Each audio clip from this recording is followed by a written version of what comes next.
Are you sitting comfortably? Then we'll begin. 10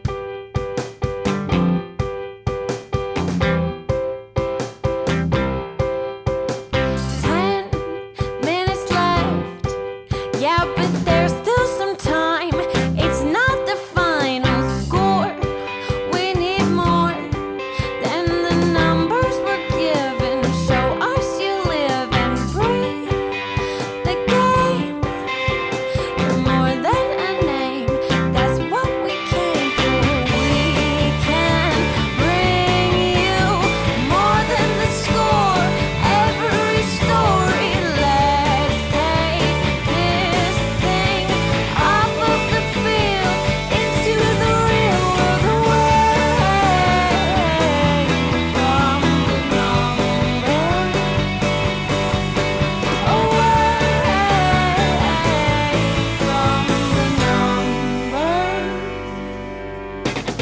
numbers. Welcome back, my friends, to the show that never ends. There's still time, the AFTN Soccer Show. I'm your host, Michael McCall, and I'm flying solo this episode, although Zach will make an appearance in part 3. There's just been so much going on, so much football to talk about. We've been very busy jumping on calls, doing interviews. We just had to bring you another one this week. Hot on the heels of episode 636 that came out on Monday. A packed 3-hour show talking Whitecaps, CPL and a few other things. We brought you an extra podcast on Wednesday evening for subscribers to that.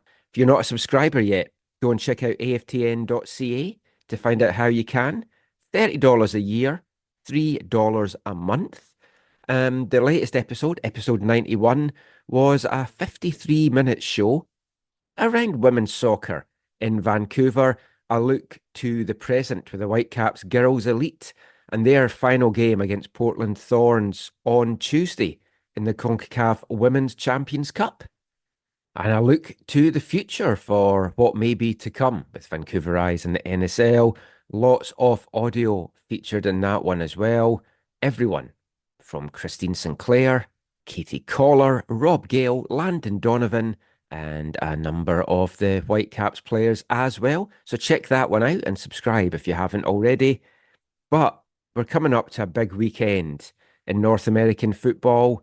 It's decision day in both Major League Soccer and the Canadian Premier League. The CPL calling it the outcome. We touched on that a little bit in the last show and wanted to bring out another episode in the build-up to what is going to be a fantastic weekend of final regular season action in the CPL. We're going to look at the games that matter. We're going to have a couple of feature interviews. I'm going to be chatting with former Whitecap, Pacific FC's Dario Zanatta. Zach will be sitting down with Vancouver FC's Miki Cantave to talk about life at the Eagles, playing for Haiti, and his friendship with the Whitecaps Fafa Picault. We'll also have some head coach audio as well from Afshin Ghotbi and former CPL head coach Rob Gale. And it's going to be a very CPL heavy show. And I know those ones don't do great for us numbers-wise at times, but I'm going to throw a little bit of Whitecaps chat in at the end, because obviously a big decision day coming up for the Whitecaps down at RSL, hoping to try and avoid the play-in game, or at the very worst, make sure that they can host that. The Whitecaps, of course, have clinched their place in the postseason. That is something that 3 teams are battling it out for in the CPL this weekend.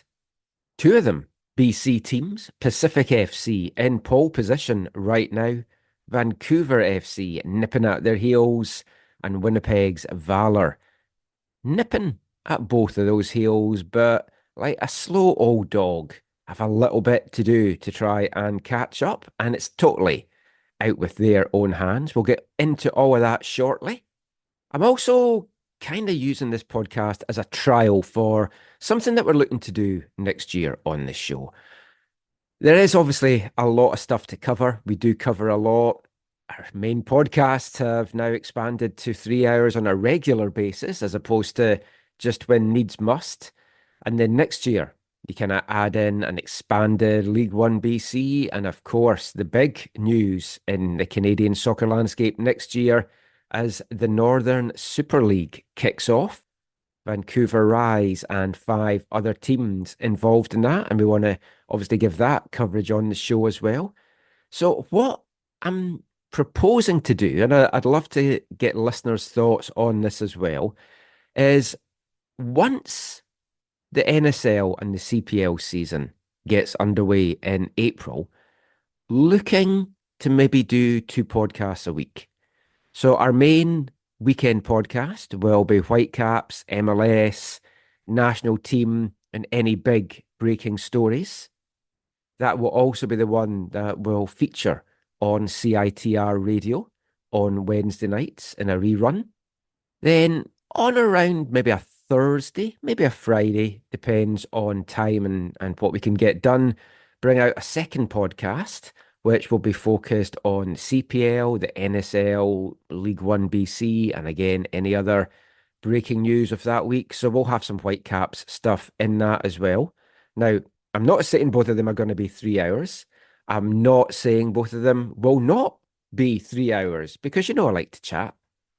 We'll continue to bring you all the top-notch interviews that we do as well, which I personally feel is like our big strength. I enjoy doing the feature interviews, really delving into players' careers, and you'll hear that the latest one coming up in the next part with Dario Zanatta. So Zach might be taking a little bit of a back seat from the main weekend show, and he'll be the main co-host with me in the one later in the week, the midweek one.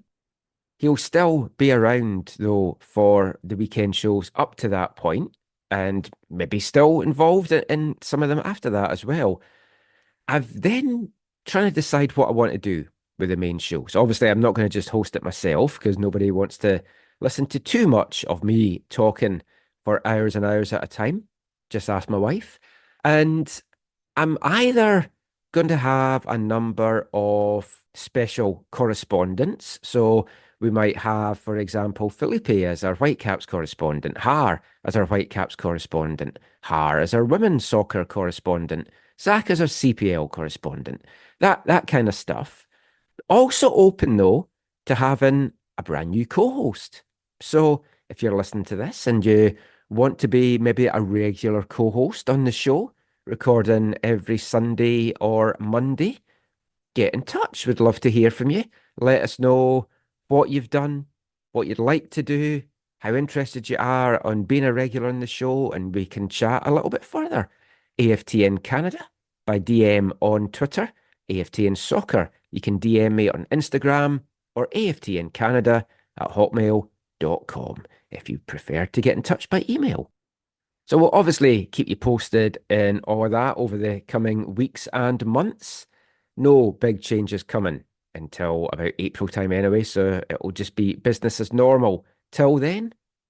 Also, by switching to 2 episodes a week, it's going to help me get to episode 1,000 a little bit quicker, which I've now kind of targeted as a goal, and possibly by the time I hang my recording boots up, when we reach that, on the current course, that's 2029. And who knows what me or the world will be like come 2029. So doing 2 a week would certainly help in that regard as well. But enough waffle. Let's get into the football chat now. As I said, this is going to be a kind of CPL heavy episode. In the first part, we're going to look at the lie of the land and hear from Vancouver FC's Afshin Ghotbi. An interview in the next part with Pacific FC's Dario Zanatta and some thoughts from his head coach, James Merriman, on Dario's play this year. Miki Cantave is our interview in part 3. And in part 4, we'll hear from former Valor head coach and current Portland Thorns head coach in the NWSL, Rob Gale, along with Michael D'Agostino, as we preview the big weekend coming up for Vancouver Whitecaps. So a lot of chat, A lot of interviews, a lot of audio. Let's waste no more time and get straight into it and talk about the outcome. The final weekend of the regular season in the CPL. The top 4 teams have already booked their berths into the playoffs. Forge, the champions of the regular season, finishing on 50 points with a game to go. They have a 5-point lead over Cavalry on 45. Atletico Ottawa are next on 43, and then York United coming up in 4th on 39. Forge and York know where they will be finishing. They'll be 1st and 4th respectively. Cavalry and Ottawa, though, battling it out for 2nd in the CPL standings. And the reason that that is important is whoever finishes 2nd will travel to Forge. Whoever wins that game will then host the CPL Championship game on November 9th. Whoever loses that game will then host a playoff game as well against the winner of the 4th and the 5th battle. York definitely 4th. Nothing much for them to play for this season, apart from maybe getting a little bit of momentum and some chemistry or even some rest for some of their guys. It's the battle below that is going to be the main feature of this show. Now, Halifax already eliminated. They're in 8th. Game to go, 27 points, but they cannot get that 5th and final playoff spot. That is a battle between Pacific, Vancouver, and Valor. Pacific currently hold on to that 5th and final playoff spot, 31 points from their 27 games. Vancouver, 29 points from their 27, and Valor, 28 points from their 27. Now, Valor need to win on Saturday. They're at home to Cavalry, who are also needing to get that win to make sure that they can finish 2nd. But Valor have to win and hope that they can get a lot more help from some of the other teams. They need maybe a goal swing, but they ultimately need both Pacific and Vancouver to lose. Now, if Vancouver lost, Valor would leapfrog them with a win and then be tied on 31 points with Pacific. In that case, Pacific would just need a point at home to Forge on Saturday at Starlight Stadium to clinch that playoff berth. But if they only get a point and Vancouver can go and get the win in Ottawa, then Vancouver and Pacific would be level on 31 points, but the first tiebreaker is head-to-head, and Vancouver have dominated those games between those teams this year, and that would see them get into the playoff spots and set up a play-in game with York United. Confused? Hopefully not, but you can just have a look at the standings and see. In short, Pacific FC are the only team that absolutely control their own destiny. A win, and they are guaranteed 5th and another postseason berth. A draw, and they're looking over their shoulder a little bit. So it's going to be an interesting weekend. As I talked about in the main show, I can't watch it play out live because I'm actually commentating, ironically, at Vancouver FC Stadium in a Pac West double-header between Lingara and Douglas, which if you fancy some live football on Saturday afternoon and you're in the Langley area, get along to that one. But I'll certainly be trying to follow as much as I can and take it all in when I get home. But it's going to be tenterhooks. I think there's going to be teams that are just concentrating on what they need to do, getting some updates along the way. And for a team like Vancouver FC, who had been in pole position for a lot of this season, the drop-off in the last quarter has been incredibly bad. Through the first 7 games this year, Vancouver FC came out flying. 4 wins, 1 draw, 13 points. Based on that, if they continued that for all 4 quarters, they'd have finished with 52. They would have won the regular season, and they'd be heading to next year's CONCACAF Champions Cup. But it's a lot to maintain that over the course of a season, especially for a second-year team. In quarter 2, only 6 points were taken from 1 win and 3 draws. Quarter 3, 7 points from 2 wins and a draw. And in the 6 games so far in the last quarter, no wins, 3 draws, 3 straight draws as well after 4 straight losses, 3 points. It is not playoff material, and that is why they have dropped out of the playoff places despite controlling their own destiny even just a couple of weeks ago. So it makes it very interesting for Afshin Ghotbi's side heading to Ottawa now. They're heading to an Ottawa side that also have to get the win. They can't sit back. They have to open up. And it's going to make for a very open game. Hopefully, it's going to make for a very entertaining game, potentially a very high scoring game. We'll see how it all plays out. But let's bring you our first bit of audio for the show as we hear the pre-game press conference from Vancouver FC head coach Afshin Ghotbi.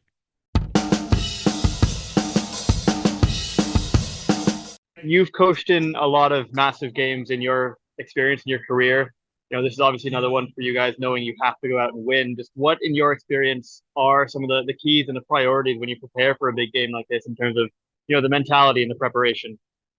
I think first and foremost is making sure everyone mentally and physically is in the right place. We have a flu going through our team since almost 2 weeks ago. I call it the Halifax 97-minute virus. And personally, I was ill, and I think some of our staff, some of our players. So working with the medical staff, getting everyone healthy has been probably the first priority. And then obviously getting players tactically understanding how we want to play in this particular game, and then giving them confidence, belief in really what we're trying to achieve as a team. So I think we're ready, and I'm excited about this challenge and this opportunity to hopefully place our season into the right conclusion. I would think you're not where you would expect or have hoped to have been with the way that this season started. 13 points in the first quarter, and then 6 in the second, 7 in the third. Only 3 points taken so far in this last quarter. What do you put the drop-off down to? I think it has to do, especially in the last quarter. If you look at the games, the process has been there, the performances have been there, and the results haven't come. And it has to do with sometimes football is not fair, and it's very cruel, where you put in the performance, you have the right preparation, you go on the pitch and you take a very soft goal, and then you have to work so hard, you miss many chances, and you don't maybe score the goals you need to score. That's probably one of the reasons. I think the other reasons has to do with we went through a period when everything was going well. We had 3 central defenders with injuries. We had one of the best right backs probably in the league, one of the best right-sided players. Caden Chung has been not fit all the time with different injuries. So we had all of these various sequences of things that have happened. And I really did a deep analysis of the goals we scored, the goals we've taken. We've taken a lot of bad, soft goals, and those are the goals that have psychologically been, in my opinion, devastating to the psychic of the group. And I also think that has changed the course of the season. But I try to look at the positive, and the positive is that in our second year, we are in a playoff picture. We've been in the playoff picture almost the whole year, and we have a chance with a win, put ourselves there. And if we can achieve that, then all the failures and all the setbacks are only lessons, and that hopefully we can draw from and learn from and grow as a football club. I sort of want to talk about what you had mentioned there about the psychology part of it. I know it's something that you've talked about a lot. We've talked about a lot over the course of the season, but with a match where everyone understands what's at stake, the magnitude of it is very clear for everyone to understand. Is it sort of a situation now where you kind of don't have to focus on the psychology of it necessarily because everyone knows what's at stake, what's going on? Is it maybe more now focused on just getting the simple things right, not making those mistakes, and trying to finish out the season as strong as possible? I think, Felipe, that's a great analysis. I think we have nothing to lose. We've been the underdog from day one and still the underdog. And I think people don't expect us to be in the playoffs. And I think that takes a lot of pressure off of our team. And I think going there, we have nothing to lose. We're going to play at the best version of ourselves. And I think our players feel very relaxed about going to this match. And I think what's very positive about it is that the last three games, the last three performances have given a lot of confidence to our players that we can defend well anywhere against any team and keep ourselves in the game until the 90 plus minute and hopefully try to get a victory. And I think that is what we are going to use as a foundation of our group going into this match. You talk about those last three matches, and they were all really huge matches where, in talking to you about them, I think you seemed really happy with how the team was set up. It was defensively quite sound, tactically responsible. It was just when you were switching gears to go for the win in the second half where it didn't quite click enough to get the job done. In a situation like this where you have to win, there's no tomorrow. You have to win this match. Is that going to impact maybe the timing of the game when you bring on those some of those attacking players and just change the approach a little bit? It may be that we start with some of those attacking players, and without sharing too much of our strategy going into this match, I think we have to take each half in each 45 minutes and break it in segments and try to focus at a different way of trying to find ways to win the game. Obviously, you win games by defending well. You win games by not giving time, space, giving chances to opponents. And then on the other side, in the attack, creating the openings, creating the opportunities, and scoring goals and being efficient in front of the goal. I think our players are very comfortable with the way we are defending. We're starting to create more and more chances. And I think if you look at the game against Valor, we were very, very goal dangerous. We created a lot of chances in the last 30 minutes, especially in the later stages of the game where I mean, the ball was just begging to go in the back of the net, didn't go in for us. But when we go through such a season where so many things go against you and so many things that are supposed to happen doesn't happen, sometimes I'm a deep believer that we deserve more, and it's going to come, and it's going to come at the moment maybe when no one maybe expects it, or it comes at a moment where it's the most important, which is the last game. I've shared some stories, personal stories of my former teams in different parts of the world, where it came down to the 96th minute of the last game of the season, where a goal had to be scored for us to be champion, or it came down to a game where we had to win and other teams had to draw for us to get promoted to the top league in a particular country. And I think these stories gives you a sense of confidence that everything is possible. And what I'm really excited about for CPL is that we have the last game of the season after 28 matches for all the teams. Literally, there's something to win for so many teams in the table. So that makes it exciting for the game. It makes it exciting for the fans, and it makes it wonderful for the league. So, you mentioned how exciting this game is with so much on the line. I'm wondering, just A, how exciting is it that both teams need to come out and win this game? And does it maybe affect your approach at all, knowing that Ottawa also have to come out and score, and maybe, that could leave them exposed at times a little bit, maybe like the Halifax match in transition? I think, Charlie, your analysis is accurate. And when Ottawa sits back in numbers and defends with basically a human bus of 11 players, they're difficult to crack. They're difficult to find space in danger areas. But I think when Ottawa has to come out and play, and that's why I think they're when they play at home, they're a different team and have different results than they play away. And they've been much stronger in away games than in home games. And I think in home games, they try to win, they play more open, they attack teams more. And I think I'm hoping that they play to win, because if they do, then it gives us opportunities for us to attack them and find gaps in transitional moments and hopefully score the winning goal. obviously your focus right now will be solely on the game and getting the result, but a bit to pry into a little bit into the future. Will, for yourself, with the project that you've created here at Vancouver FC, will the results against Ottawa change anything for you, whether you win, whether you lose, whether you make it into the playoffs, or whether you don't make it into the playoffs? Or is it more about, like you mentioned before, the kind of the long-term vision of this project for you? Philippe, as always, you ask very in-depth questions. I Thank think you. in football we live one day at a time, one game at a time.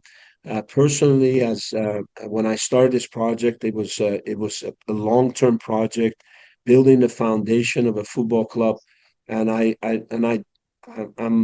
quite experienced and I've lived a long time, so I realize that nothing is going to happen overnight. That time is essential in developing a team as ours in a league such as CPL. So I believe the foundation has been built either for me or whoever else that comes after me to have a very successful football club. We had a league with all the teams in the league with a 4-year head start over us. We have a league that our team had no youth foundation or academy built under it. So obviously, now we've built a very competitive first team. We have now an under 19 team. We're building the pillars underneath the first team to create a football club that year after year can produce good players and also can produce good results. And we're not that far off. And I think even though we are sixth in the table at this moment, scratching the fifth position, I think we can play against the first place team and beat them on any given day. We are still not good enough in over a 28 game to be the number one team in the league. But I think in the near future, we'll be there.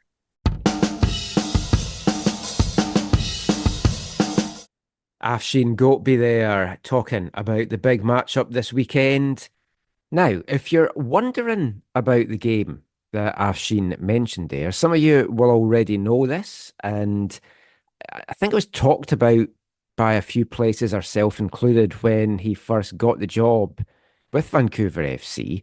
But the game that he was talking about, where it all went down to the wire and they won the league title with a last-ditch winner, was in the 2007-2008 season of the Iranian Premier League.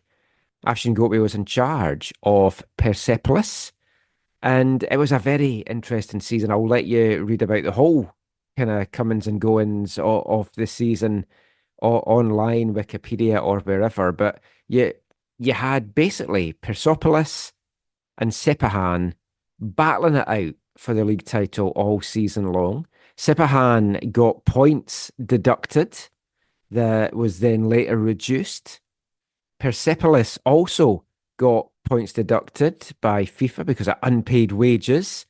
There was like a lot of other drama off the pitch, and it basically all went down to the last game of the season.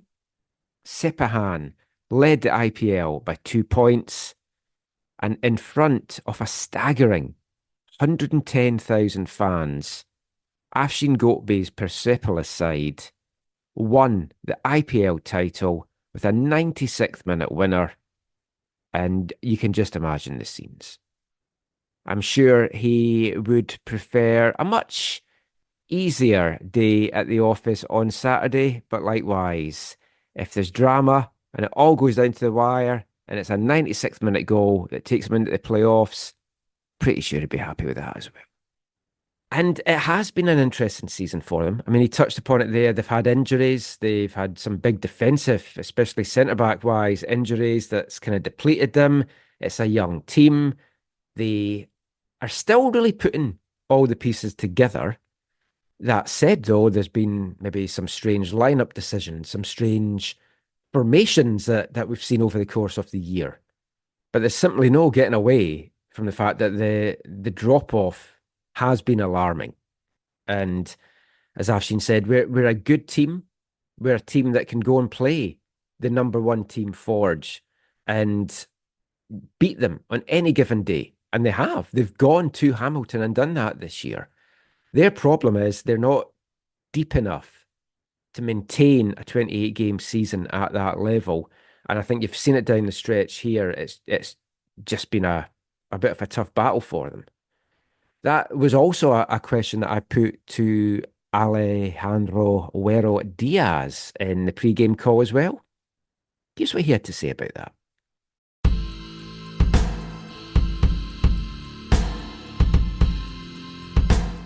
If you look at the team's record this year, first quarter, 13 points, 4 wins.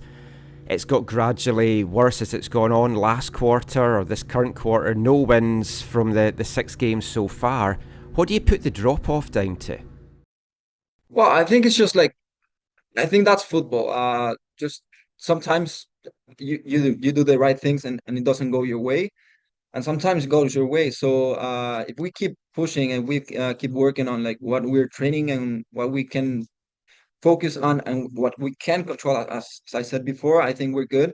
Sometimes it's just like luck, and sometimes just like hard work plus the luck. You can win games. So hopefully we can have both on our side for this game, and then we can go to the playoffs and see what happens if everything goes to our way.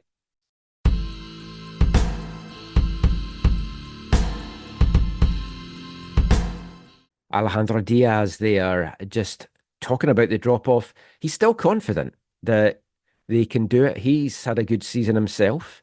Interestingly, in the previous meetings between Vancouver and Ottawa, VFC have never won. And they've lost all 3 games in Ottawa. The record out in the capital, 1 goal for, 5 goals against. And the only man that has actually found the back of the net for VFC out there is Alejandro Diaz. So maybe he can kind of bring that down for the rest of his teammates. Vancouver's record this year, it's 7 wins, 8 draws, and 12 losses. Now, of those 7 wins, 3 of them have come on the road and in difficult places to win. 4 of their 8 draws have also come on the road. So 13 of the 29 points have been on the road. So it's definitely not a lost cause for them. They can definitely go to Ottawa, shock Ottawa, and get that win. And then it all comes down to whatever Pacific do at home to Forge. And you're looking at a Forge team that went down to a 2-0 defeat last week. They've got some players suspended. You've got some players nursing some knocks. And I'm pretty sure Bobby Smirniotis, a cross-country trip, he's going to want to rest some of these guys, leave some of them at home. So it might be a bit of an understrength Forge side that we see out in Langford. But as we've talked about in the show, an understrength Forge side is still a very good Forge side and a very strong CPL team. So it's all in Pacific's hands just now. I cannot wait to see how all of this plays out. It's been another fantastic season in the CPL. All the games, incidentally, are going to be free to watch on the YouTube channel of One Soccer. So you can all take the action in this weekend. Hopefully, it is a BC club that claims that final playoff spot. Will it be Vancouver? Will it be Pacific? Well, let's turn our attention to Pacific next. We'll get back to Vancouver FC in part 3. And I'm going to bring you an interview now with Pacific FC striker and Whitecaps Academy alumni, Dario Zanatta. And we'll be back with that after this. Hi, I'm Callum Irving, and you're listening to the AFTN Soccer Show.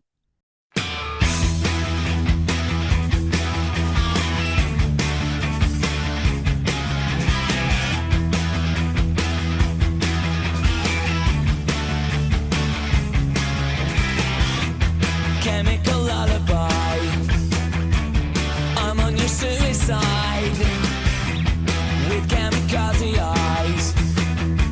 Sing me to sleep tonight. My chemical lullaby, I'll always be safe inside. Chemical lullaby, I wanna sleep with you tonight. When I am gone away, you can say what you wanna say. I'm dumb and I'm paranoid, a cool man, a jealous boy. My chemical lullaby.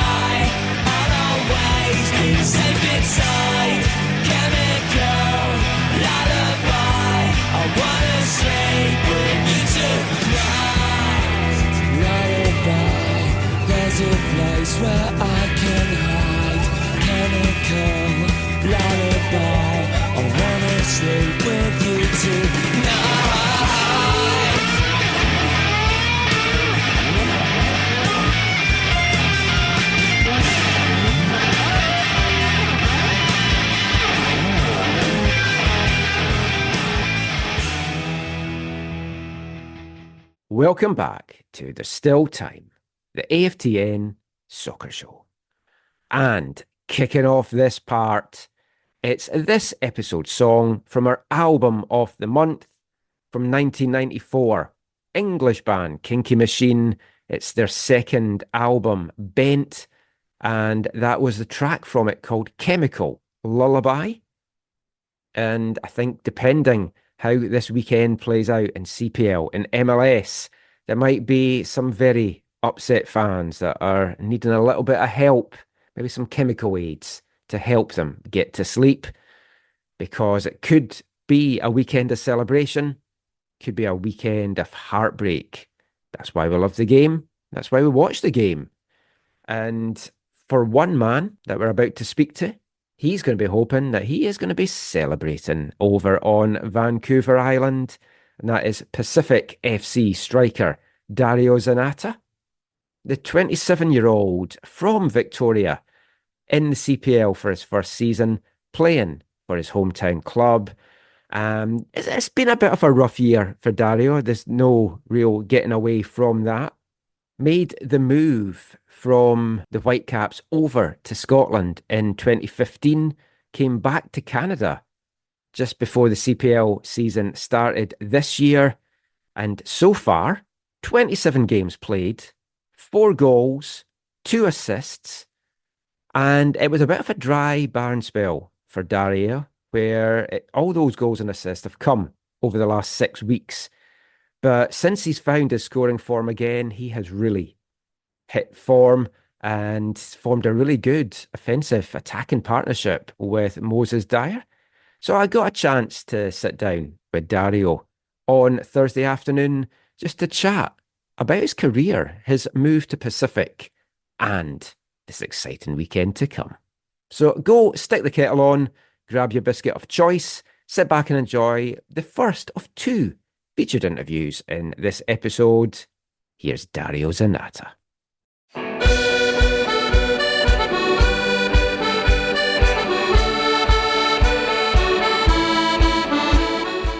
So, welcome back to the show. For the first time, I checked, since June 2016, Dario Zanatta. It's been way too long, Dario. Thank you for having me. It's good to be back. It's good to be back. Well, when you came to Pacific at the start of the year, I was wanting to speak to you, and I never got it done pre-season. So then I thought, I'm going to wait till you score your first goal. Oh. So at least I got to speak to you this year, because I thought I was going to wait now to next year. I was easing my way in there. Eh? But now you're on fire, which we'll get to. Mm-hmm. But before we get into any of that, there is an elephant in the room that I have to talk to you about. Yeah. I say to you, January 2nd, 2018. Okay, I'm trying to. I think I know roughly the time period. Yeah. You scored the winning goal for Wraith Rovers. Oh, okay. Fife Derby against East Fife at Bayview. Yes, my parents were at that game too. Your dad texted me or messaged me and said, "Sorry." You didn't. He loves a little poke like that. You know what I mean? That's right up his street. So it doesn't surprise me. Oh, I mean, it pains me that the club you played for the most over there and scored the most goals for are our biggest rivals. I know.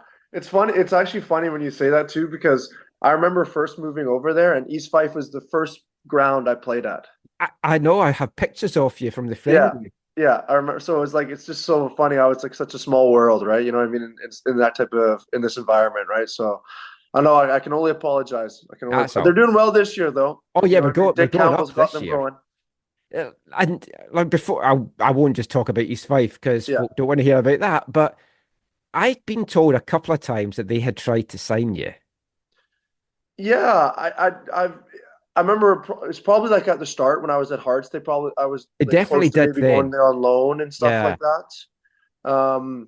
And then near the end too, like before I actually signed for Pacific. Yeah. Things weren't going ideally at Hamilton, and they were keen to get me to go anywhere realistically.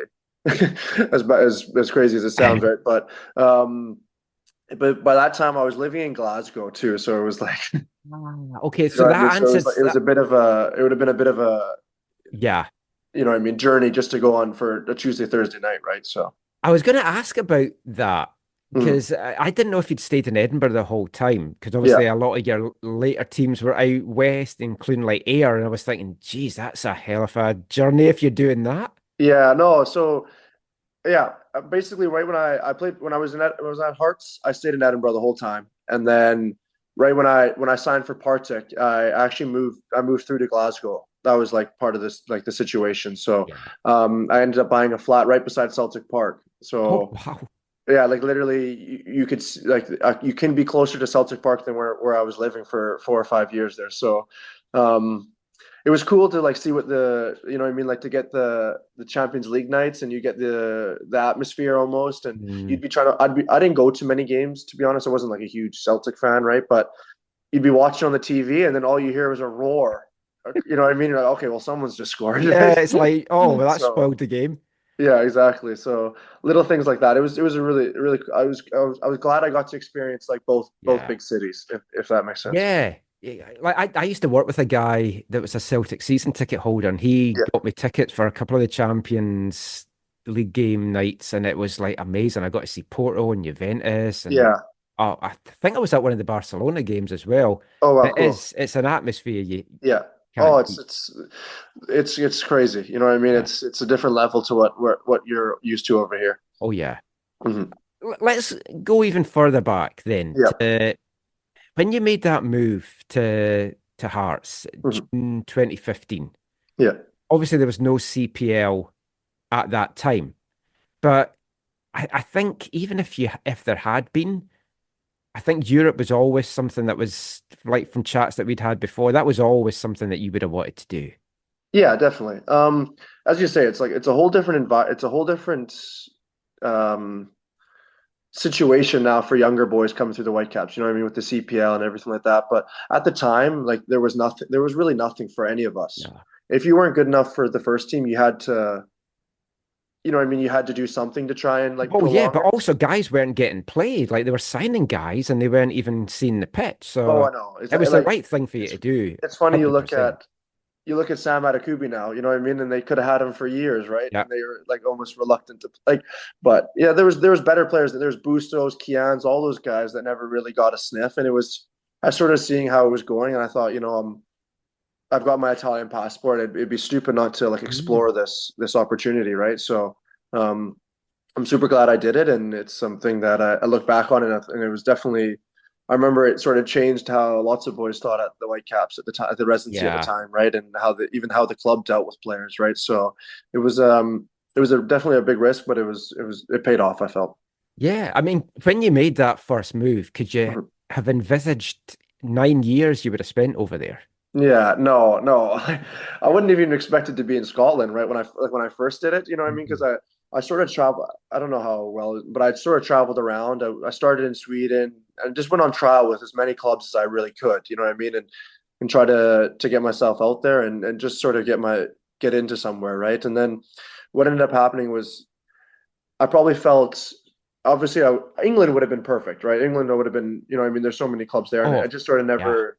never got any sniffs or any contracts, right? So then Scotland, you know what I mean, helps with everyone speaking the same language, right? I know Well, as much as kinda. yeah, exactly. It's a rough English, you know what I mean? A rough English is what I was used to, right? So I felt as if that was probably helped me settle quicker. Do you know what I mean? Not having to like if for example, if I went to Sweden, I would have had to have learned, you know what I mean, probably Yeah. Swedish just to get to speak to everyone, right? But Mm. um I think that sort of helped me really ease into the to get being over there and stuff like that. Obviously, you were over there when COVID hit. Yeah. And the weird thing is, my mum had gone into hospital Hmm. and I was meant to go over in the March that year, but because she got into hospital, I went over early. And the Yeah. day I flew home was when London got its first COVID case. Oh It was wow. all Yeah. in the news, and I was like, oh. And then the world shut down. So, like, Yeah. for you as a Canadian over there, like, how isolated did it feel for you? Yeah. It was, as you say, like it sort of just came out of nowhere. I remember I was at Partick at the time. We weren't really having a very good season, and Mm. you know, what I mean, it was. I can't remember who we were meant to play on the Saturday, and it was maybe Thursday, and it sort of the rumblings came about of this all happening, and the next thing you know, the game was off, and we weren't allowed to train, we weren't allowed to do anything, as it happens to everyone. And Mhm. I'm over there in my apartment by myself, right, for basically 3 or 4. I can't remember. I did end up getting a chance to fly home eventually, but Ah, for the first 2 or 3 months when they didn't really know what was happening with the season and everything like that, I was still over there, and you'd have to go for your runs and send them into the group and all that stuff. So it was different. It was obviously not ideal and for anyone. And yeah, I was thankful that I got to come home for a good portion of it, which was helpful. I just want to talk about three of the clubs Yeah. that you had, or three little kind of moments. So I'm like with Hearts, when you broke through, Mhm. I kept watching Sports Scene, and it's like, oh, Yeah. Dario's come on, or Dario's got a start, or whatever. Did you feel that it was tough to break in with the Hearts team because they kept loaning you out, and Yeah. you seemed to be doing well when you were playing? I know it was a timing's huge over there. I always think like timing. And my first season when I went over and I was like really involved and on the bench Mhm. every week and starting, I was like, holy, this is amazing. You know what I mean? This is going even better than any I could have ever um expected. Right. And that first season I really enjoyed it. I think I made 14, 15 appearances. I sort of thought, okay, this is looking up, right? And then I sort of came back for preseason next year, and I sort of felt as if I was maybe better than I was a little bit. I sort of thought I already was in the first team, and they didn't really look at me as that at that same time. Right. And then that's when the loans started to happen. Most seasons, right? And even like I'd go on loan and then I'd come back and I'd play a few games, and I thought, okay, maybe this can work again, and I'd score, and then I'd go right back on loan. So it was sort of like my timing wasn't great, and you know what I mean. And little situations. It's down to me though. My second season, I needed to do better in preseason was probably the biggest thing. If I had done better in preseason and kicked on a little bit more and really grabbed it, I could have ended up playing 100, 200 games for them, right? But it just sort of it didn't work out that way. And then that's when you start going on loan, you almost get grouped into that loan brackets, and Yeah. you know what I mean. They're like, oh, it's good for you. Which don't get me wrong, loans are really, really important for younger players if you're not at that level, right? But I wish I almost had a few more chances that next season and kicked on a little bit. It's interesting you say that about loans, because like I do in these five podcasts as well. We talk Yeah. about this a lot, because obviously a club our size, we get lots of loans, and we Yes, actually yes. get lots of guys from Hearts, funnily enough. Yeah. And the guys that come, they're in two categories. There's guys that'll be like, well, I'm going to show them what I've got. Yeah. Because if you can't do it at, say, fourth tier, like where we are, you're not going to do it in Oh, the you fifth. have no chance. Yeah. But you've got other guys that come in, and it's clear they don't want to be there, and their whole attitude stinks. And it's difficult, because it's like you want to give them a kick up the arse and say, look, you need to do well here, or that's it. Or you're hooped. Yeah. Yeah. Your career's it's super easy looking back now and like understanding that. But I had seen so many good teammates that went on loan and they never played, and Yeah. they sort of thought nothing of it. And I used to try to think like, if I can't get a game for Queen's Park, they're never going to give me a game for Hearts, right? Yeah. And some boys don't understand. I was lucky in lots of my loans. I played like every week. Yeah, and you did well, and you scored. So, and yeah, I felt as if I did do well on most of them, right? So I was quite, and little did I know that if I wouldn't have done well on that, I would have had no career over there. You know what I mean, right? So some boys, I guess they realize a little bit too late. You know what I mean? They go on a loan, they don't play, and they think, oh, the manager there doesn't like young Yeah. boys. You know what I mean? And they can blame everybody else, right? But you need to hold yourself accountable and try to make the most of those situations, right? Because the thing is too, you never know what manager. For example, I was on loan at Alloa with Jim Goodwin, right? And we had a pretty good relationship, and I did quite well. And then he ended up getting a better job after, right? So like, you know what I mean? There's opportunities in that situation that if you do well for a loan manager, he could push up, and it could benefit you in the long term, right? Oh yeah, they'll remember attitudes and stuff, and it's the same with the Whitecaps guys. It's like they need the right attitude, and there's been some that's been loaned to the CPL, and their attitude stunk, and then they've moved on. That you mentioned Partick, and that was such a weird season, because the club got relegated because of COVID, and it, like, as a neutral, it was so unfair.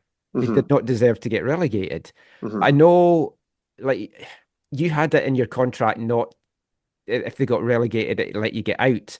And the fans did not like you walking away from the club. I remember that. Yeah. That was, yeah, as you say, it was such a weird season. I sort of signed for Partick expecting to be like fighting for promotion. You know what Yeah. I mean? And we had like, well, Kenny Miller was there at the time. We had a few other like notable players for the championship level. So I was sort of going there thinking like we'll spend another season in the champ and then we'll be right back up almost, right? Because they had just been relegated the season before. So I was sort of thinking like this is a good opportunity to continue playing every week and kick on and then At a high go in level too. there Like and the we championships really are great. It's probably the most competitive league in Scotland. yeah, the champ is good. Yeah, every week first place can lose to last place. No, without questions. You know what I mean? You don't really get that in any other really real leagues, right? So I sort of thought it was going to go a little bit better than it would have, and it Mm. and it and it didn't. And I feel that clause that they had, and like so I can leave if we got really. I think that was almost put in and expected never for it to be ever Yeah. a And clause. You know it's what I a mean? common clause actually for a number of Mhm. players. But I sort of thought at the time they thought, yeah, put it in. It's never going to really happen, and then we'll go from there, right? And then I hurt my shoulder that season, and I was out for a few Ah, weeks and months, and it sort of threw me off a little bit in terms of like rhythm and playing. And then um, I probably didn't do as well as I should have with them. So that's why I think that I'm not the most liked guy at Partick at times with the no. fans and stuff. And playing them a few times since and scoring and stuff, they haven't taken too keenly about it. But Well, it's that's almost that's what I like, like about the fans over there. yeah, You know what I mean? if you're getting stick and it's like score against them. The Yeah, last club I wanted to mention, just the one before you came over. So like Hamilton. yeah. Now, for me, looking in from afar, I don't know what happened to you there because it's Hmm. like you were on the bench. Sometimes you wouldn't even come off the bench. Yeah. When you did get time, you were contributing to the team. I mean, how did, from your perspective, did that time play out? Because I imagine it wasn't the happiest of times for you. No, yeah, Hamilton was it was a weird one because the manager that signed me, I'd worked with him before. He was a youth coach at Hearts my last season or two there too. So we had like in terms of like a off-field relationship, we got on really well, which was a bit strange because as you say, like I'd play one week and then I wouldn't play for a few Mm. weeks and um obviously we got relegated the first season I was there and then I think they were trying quite keen to get rid of me in that summer. Um, and I wasn't in a rush to go. I didn't have any other real options that I was super keen on. So I sort of thought I could stick it out and prove because we got moved to League One and I knew you Yeah. know, what I mean, I was playing there when I was 18 or something. So I was confident that I would do well there. And then he sort of signed some new players at the start of the year and I was on the outside looking at it. Um, which happens, right? And I was keen to prove myself, right? And I felt as if my first start for the season that year, I scored, and you know, what I mean, in the cup in Coleraine, and I sort of thought, okay, this has helped me kick on. And then that next weekend, I didn't start again.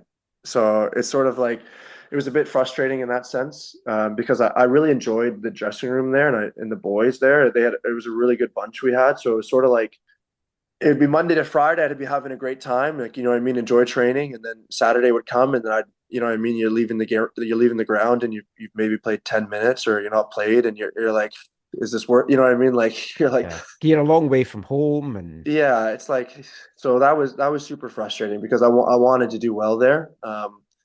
So and it gave me one of my best moments in my career, winning the cup the year before, yeah. which was amazing, and like it's a memory that I'll never like it's winning something in football is you know not many teams get to do that in Scotland, right? You're either Celtic or Rangers, right? And you win the cup, or you maybe get promoted. Other than that SPFL Trust is it's a fun little tournament Yeah. that's sorry trophy, right? So I was lucky to win it twice, and it's one of the highest, some of the best moments I've had in the game. I mean, that it's something that pisses me off with our fans because they're like, oh, we want to just concentrate in the league. And it's like, this is your chance to lift silverware. Exactly, Why would yeah. you not want to win any cup that you're playing Mhm. for? I know. I don't And like get the even some of the attitude fans with over it. there too, sometimes they say like, "Oh, it's just the trust trophy and all that Yeah, stuff." And our boys would sort of look at it down, and I'm like, We're playing in the champ, right? And we're maybe not going to get promoted this year. This is our only chance of winning something, yeah, right?" And I was always under the impression like I'd be like, "Where's I don't know if I want to play in it." I'm like, I'll play every. I don't care if it's Bucky Thistle away in the first round. You're 4 hours away, right? I'll play in it, right? Just because I was like, after I won it once, I was like, okay, this is the tournament for the championship level type teams, right? So yeah. Well, I mean, hopefully there's more silverware and trophies in your future now yes, that you're definitely. here. So Mhm. let's move to here. Yeah. That's what I'm sure most folks want to talk about, but it's been a while since we caught up, so I just wanted to know all about your Scotland Of course. stuff. The the move to Pacific. So I mean, I'd heard murmurs at the start of the year that you were going to be coming back to the CPL. Yeah. Naively, I just automatically assumed Vancouver FC. Yeah. Not even thinking, oh, of course he's from Victoria. Pacific makes a lot more sense. And Yeah. I know obviously like Jeevan's VFC and Jeevan and you are friends and stuff like that. I Mhm. mean, was there interest from other teams over the years? What made it feel like the right time now for you to come back? So yeah, as you say, like I grew up here, right? And I mean, I kept tabs on Pacific every year. I mean, as you do, like any footballer fan, right? I just sort of I knew a few of the boys and everything like that. Especially when at the start they had like Baldy, all like lots of young boys that I played with in Vancouver, so it was easy to keep track of. And for the last like 2 or 3 years, James would text me in the off season, sort of, and be like how's it going? Like, any thoughts of coming back? And like, what's your thoughts? And I was sort of like pushing, like not pushing it away, but I was content where I was in Mhm. Scotland and everything like that. So it wasn't like I was in a rush to come back. And then as we sort of touched on it, it didn't go as planned at Hamilton. And my sort of thoughts was I need something to sort of like get me going again and get me back playing and enjoying stuff. And I thought it'd be a nice opportunity to come back to the CPL and go from there. And then as you touched on, like Jeevan and I have still been, I mean, we played together for like from under 13 provincial team or whatever it was together, right? So we've known each other for years, and he did a few semesters abroad in the UK. So like we'd seen each other lots before the season, of course, and so he was keen to see if I could come to Vancouver, and it just sort of worked. Obviously, it just sort of worked out that I was probably a better fit for Pacific at the moment. So Yeah. that's how it sort of came about. And ironically, like you're now playing with their big forward signing that they had, Moses Dyer, and like the two Yeah. of you, Mm, like I don't know Moses too well. mhm. I like him because he's very confident, maybe Yeah. comes across as arrogant, but I like that. And I think as a Mm, striker, you need to. And like mm. you seem the polar opposite of that. You've always been such a nice guy. Okay. But the two of you on the pitch just seem to complement each other superbly. Yeah, it's a funny one, as you say, because he is still a Vancouver player, I think, technically, I right? So guess, yeah. I don't know though. I don't know all the details, right? But No, he is. Yeah, 'cause it's just a loan, yeah. yeah, but no, Moses has been huge for me because, as you say, like he's a very confident boy, like what I mean, and he is such an honest worker on the pitch, though. Do you know what I mean? Yeah. If you like, if he doesn't like on the pitch, I wouldn't say he comes across as arrogant. He comes across as a kid that he wants to win, No, right? no, it's more in interviews. Yeah, sorry, no, yeah. Um, he wants to win. You know what I mean? He's a proper New Zealand. You know what I mean? Like he's for the team. He does everything he can for the team, right? He's not selfish in that sense, right? He's out there to score goals and to win headers against center backs, and you know what I mean, and do his all, right? So he's been I think he's been a sort of a spark for the whole team. Not just myself playing with him, closest to him, of course, but that sort of like that grit and what I mean, that little bit of fight he's got that has really helped all of us, right? And it's well documented. We were struggling for goals, you know what I mean, Oh, and yeah. and he sort of came in and not just he scored, of course, he scored whatever 4 or 5 in a row, and then it's just the fact that he's helping create us. He's getting up the pitch a little bit higher, so then other attacking players are getting the balls in better areas, right? So he's been like a breath of fresh air for the club, I'd say. mean, I'd spoken to James over the course of the season, players Mhm. like TMG, about the whole goals, and just no one could put their finger on it. Like, I mean, Yeah, from your point of view, I mean, it felt like you'd broken mirrors or something. It's like I know. nothing was falling for you. No, it's the thing is too, like we've got like Rion Moore is an internationalist play. You know what I mean? He's a good player. Yeah, well, Andre, I'm involved with TSS. I'm their media guy, so I was yeah. over that heartbreaking game where Rion Oh yeah, got yeah. that late goal. So yeah, don't mention him. Yeah, but you know what I mean? Like we have quality in those attacking areas. Yeah. Um, I think the biggest thing is for me, like football is so much about confidence, right? Mhm. There's so many good players if they've got a little bit of confidence, and it's crazy how just like one little, like for myself, like one little goal, one penalty, boom, and you feel like such a relief was off my shoulders, right? Yeah, you could Like I see it. felt as if I was holding too much pressure on myself, like Yeah. coming back to Canada and like wanting to do well for everyone, right? And then that sort of happens for the first month or two, and nothing sort of happens for me, and then you get down on yourself a little bit, which is it's reality. You know what I mean? It's tough to deal with, of course. And then now it feels like every time I'm out there, I'm gonna, you know what I mean, set up a goal or score a goal or you know what I mean, or do something that's gonna benefit the team, right? So Yeah, it's like I know I joked at the start, but it's like I felt so much for you because it's like mhm, I knew you'd be putting pressure on yourself, and the mhm, longer it goes on, the more pressure gets added to you. of course, And when you got that penalty, yeah, you could visibly see the relief. yeah. They're After just like, leaving yourself, yeah, yeah, it's like 4 goals and 2 assists in the last 6 weeks now yeah, since that. mhm, And I mean, you're on good form. The whole team's playing well. That win last Thursday out at York yeah. dominated that first half. I don't think I've seen an away team get 11 corners in Oh, I a know, I half and know, not I do know. anything with it. But even like the winning goal for being, you were so unselfish on that. You talk about Moses being unselfish. Like you Mhm, could easily have tried to slot that home of course, yeah. and get the glory, but it's like that's the kind of like I think a Dario that maybe hadn't been scoring would maybe have tried to get a goal. Yeah, of course. Yeah, definitely. I would have probably swashed at it and you know what I mean and put you know what I mean, but yeah, it's funny because you as you say like that first half we were I thought we were the better team and then you're walking in at halftime going we're 1-0 down, you're like, oh, right, but we Yeah. showed good character, Oh, definitely. absolutely. Hmm. This weekend, so it's all Hmm. in your own hands, which is, I mean, ideally, you don't even want it to go down to the last week of the season, but it Of is what course. it is. But at least it's in your own hands, which even 2 weeks ago did not look like was going to be the case. Yeah, no.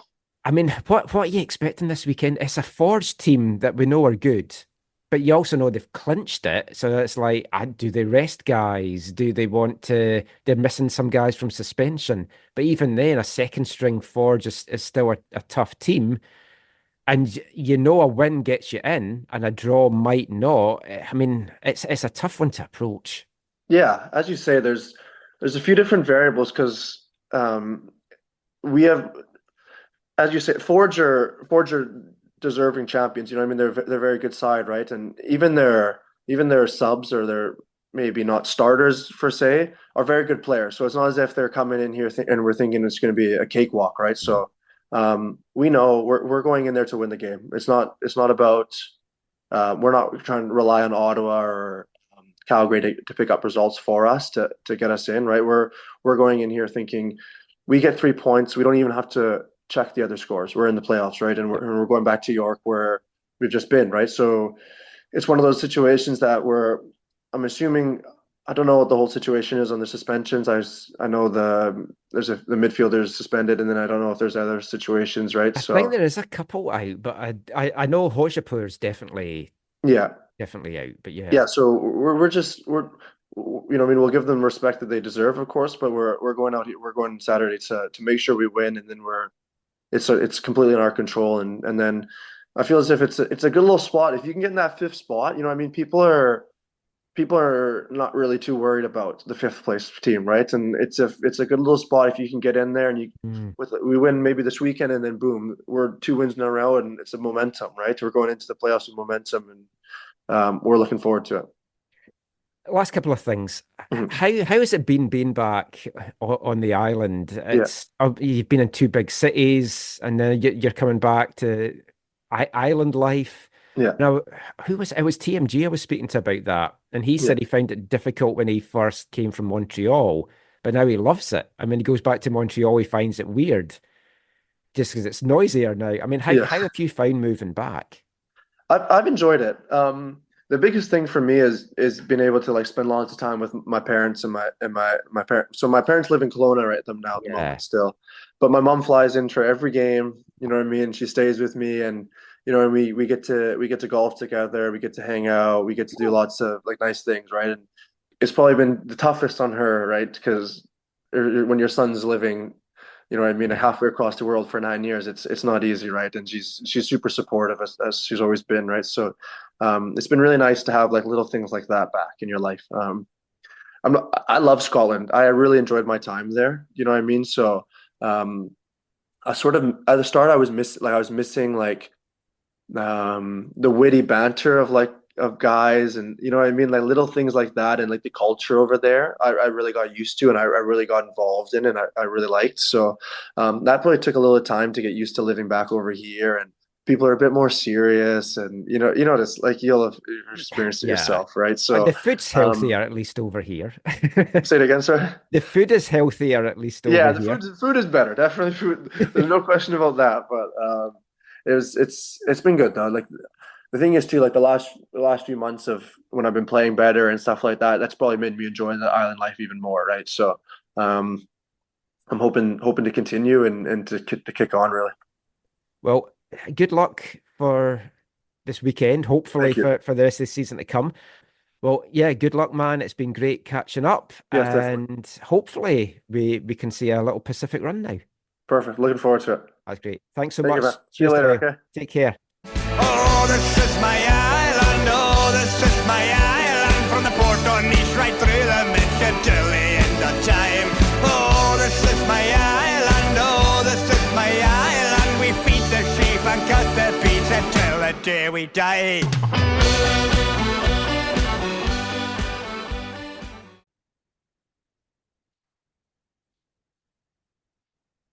Pacific FC striker Dario Zanatta there.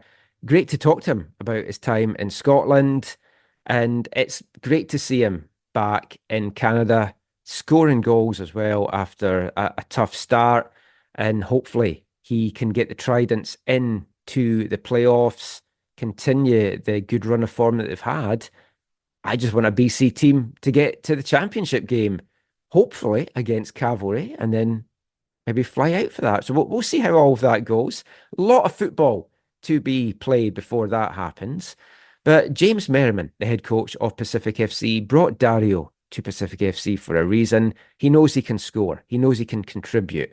And although it's maybe taken a little bit of time to get things going, James has been very happy with what he's seen from Dario over the last couple of weeks. And I asked him about that after last week's match. Here's what he had to tell me.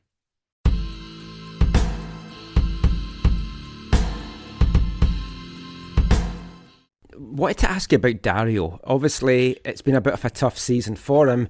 Getting that first goal a couple of weeks ago seems to have just unleashed the Dario that we know he can be, and that unselfishness tonight on the winning goal is obviously huge. Can you talk a little bit just about how you've seen his growth with the team this year? Yeah, I mean, one thing we can give to Dario is he went from season to season. He never really got an off season. He never got a break. He came straight from Scotland and came right into preseason with us. And then maybe in the middle of the season, he was fighting his game a little bit. He's getting some frustration there, and it wasn't going his way. But he's got really good character. He's got a great personality in the team and in the locker room. He's got great experience. He's played a lot of games as a professional. He's still young, and he's representing the island, Pacific, and it's where he's from. It's where he's grown up. So I think he's turned his season around in the second half of the season, to be honest, and he's really showing his quality. He's showing his leadership. He's showing his experience, and the pass Tonight, I think, kind of also shows where he's at with the team, and to be unselfish in that moment shows what he's bringing to the group right now. He's been excellent the last few weeks, especially the last month or 2 months.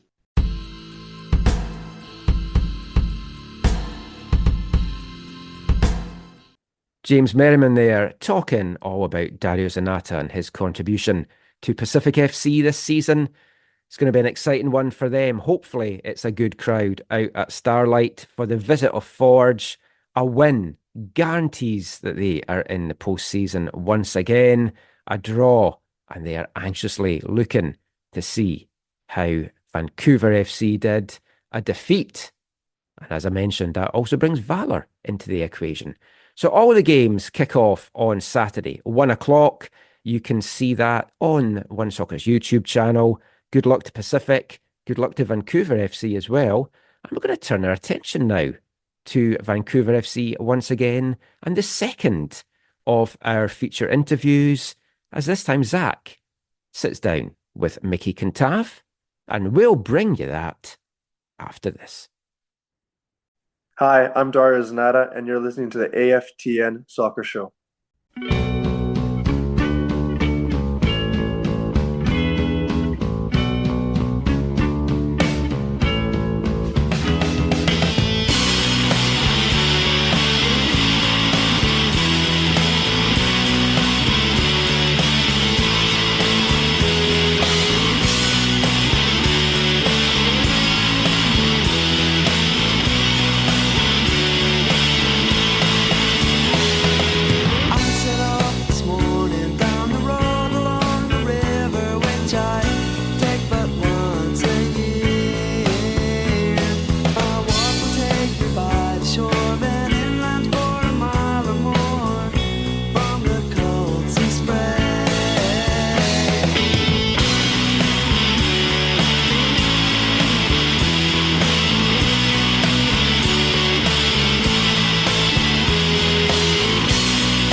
Welcome back to the AFTN Soccer Show, Canada's longest running English language soccer podcast.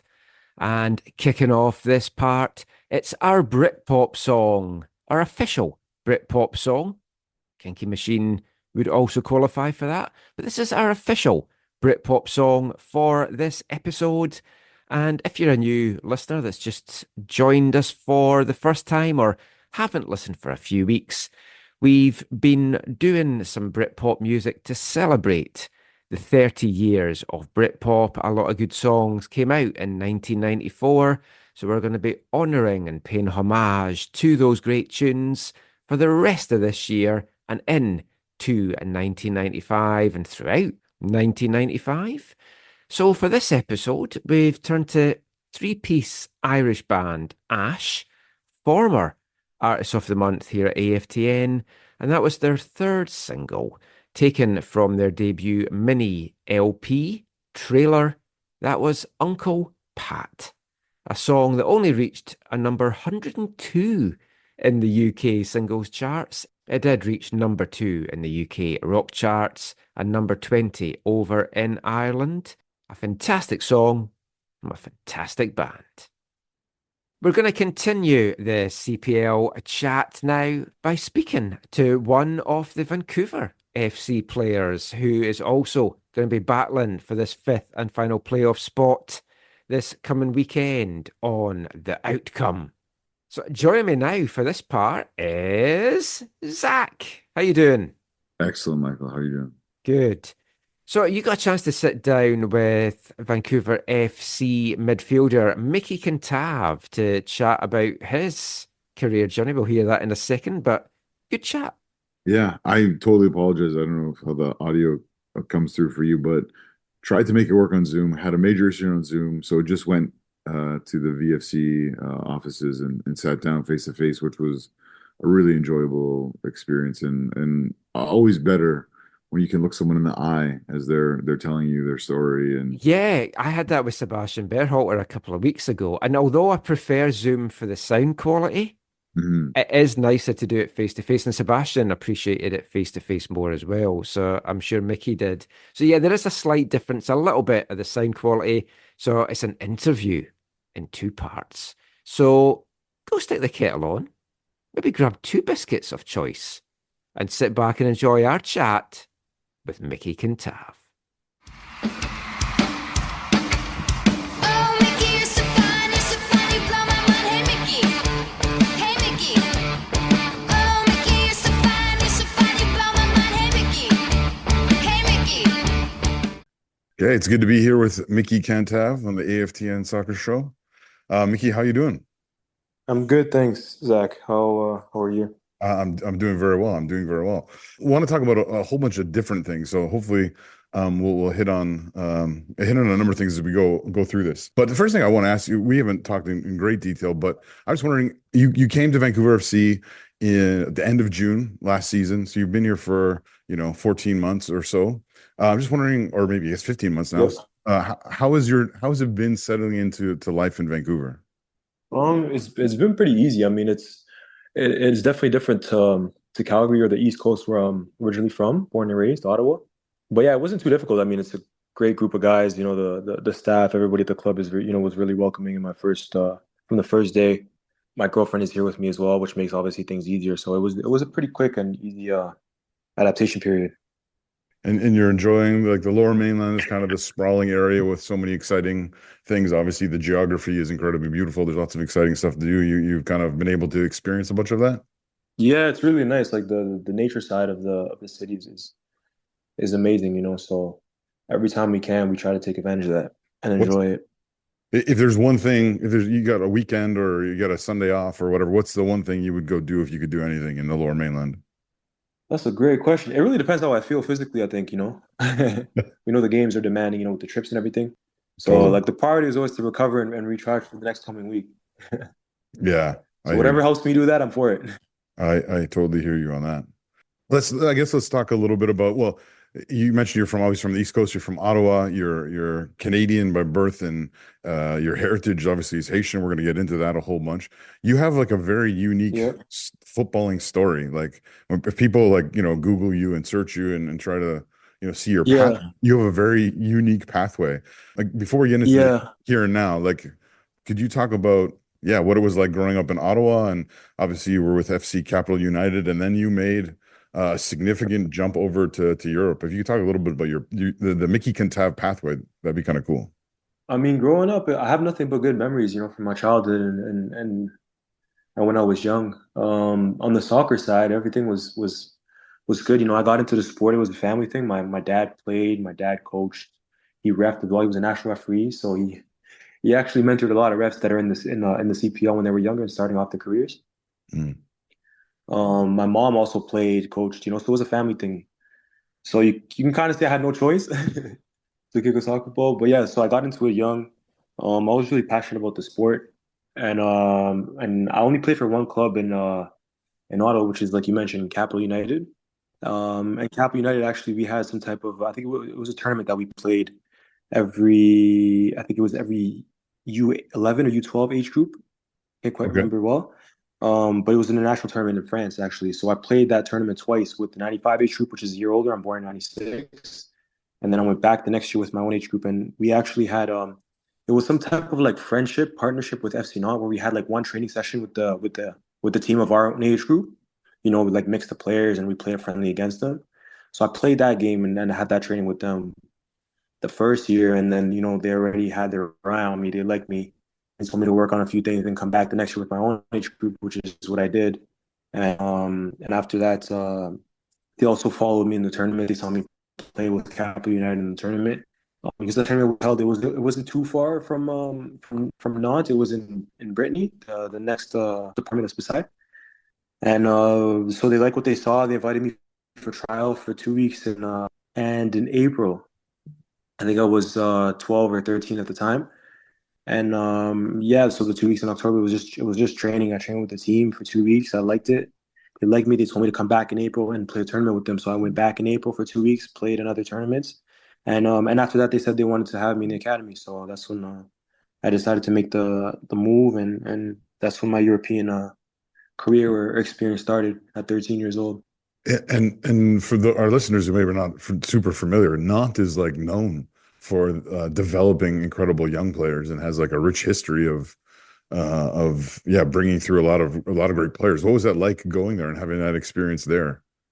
It was amazing. It's the things that young that are coming up now still dream of doing. So you can imagine how big and how difficult it was even back then when we don't have a league like the CPL. That was a good league for the young guys. It was what we all dreamed about. We saw Europe as like the place to be, the place where we all wanted to make it and go. And very few people were able to do it. So it was quite the experience. I speak French, and I spoke French already going to France. And also, I think it was like 3 years or 4 years before I moved to France. My parents actually put me in a French school in Ottawa that had the same schooling system as France. So when I got to France, I went to school in France. I was already used to the system, the grading system, the format, the teachers, everything, right?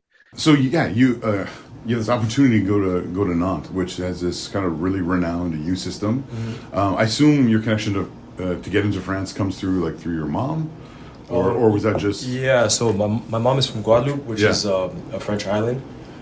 So I did have the French passport when I moved to France, right, which made things easier. Because of the FIFA law, I don't know if it's the same today, but back in the day, I had to be at least 16 to be able to move and live there by myself. Right.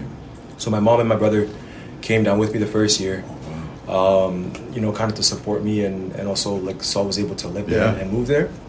And you needed that for it to be legit, right? Yeah, exactly. Yeah, I couldn't go there alone. That's a huge commitment for your whole family. Yeah. I mean, I was pretty fortunate, and I still am. My parents always supported me in the best way, so I could follow my dreams, and go after what I wanted.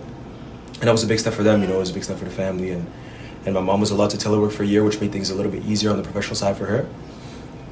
And my dad ended up staying back in Ottawa because he was working as well. And then the second year, when I stayed a second year at Nantes Academy, because initially it was a kind of like a 1 year thing, so I was gonna go. My parents said, okay, we'll go for a year. You can go and see if you like it, and then if you want to continue the second year. And also if the club wants you back, so the club wanted me back, and also I wanted to stay.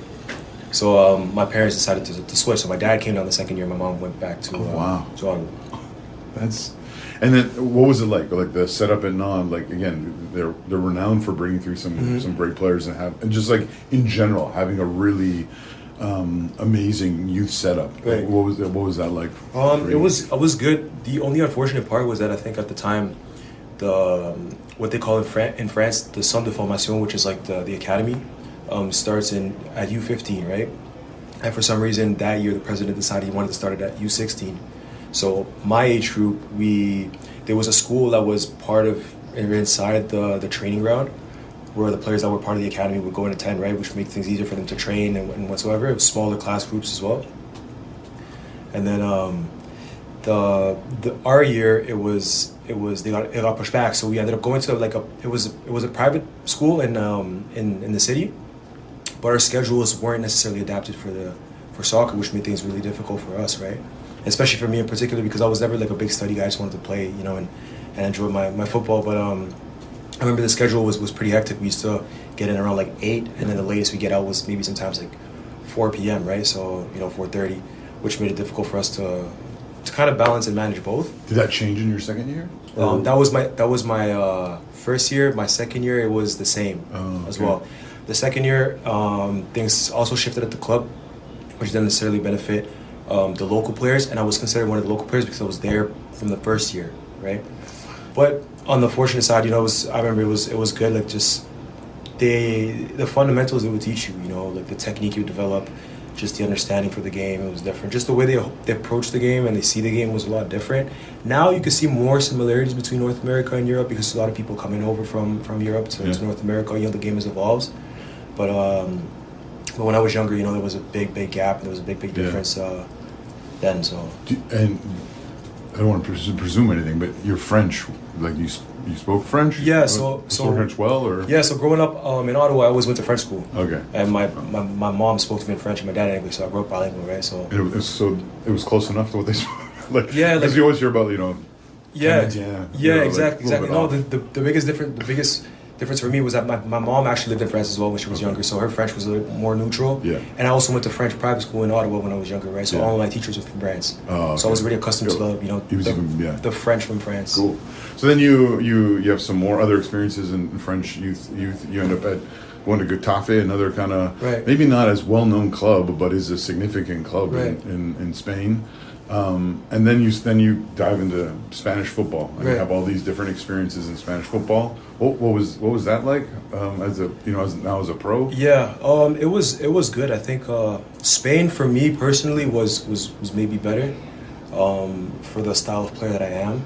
I know France, as I started to get a little bit older, was a little bit more challenging in terms of like the physical side. I was a late bloomer physically, and I actually played midfield and defensive midfield until I was like 17, until I actually moved to Spain. Oh wow! A lot of something that a lot of people don't know. So they saw your qualities and said, no, we want to shift you to more a winger or attacking. Actually, it's a funny story. The agent actually that brought me to Spain on trial at Getafe recommended I play on the wing because I was quick, right? I just didn't really use my speed because I wasn't used to playing like that ever since I was a kid.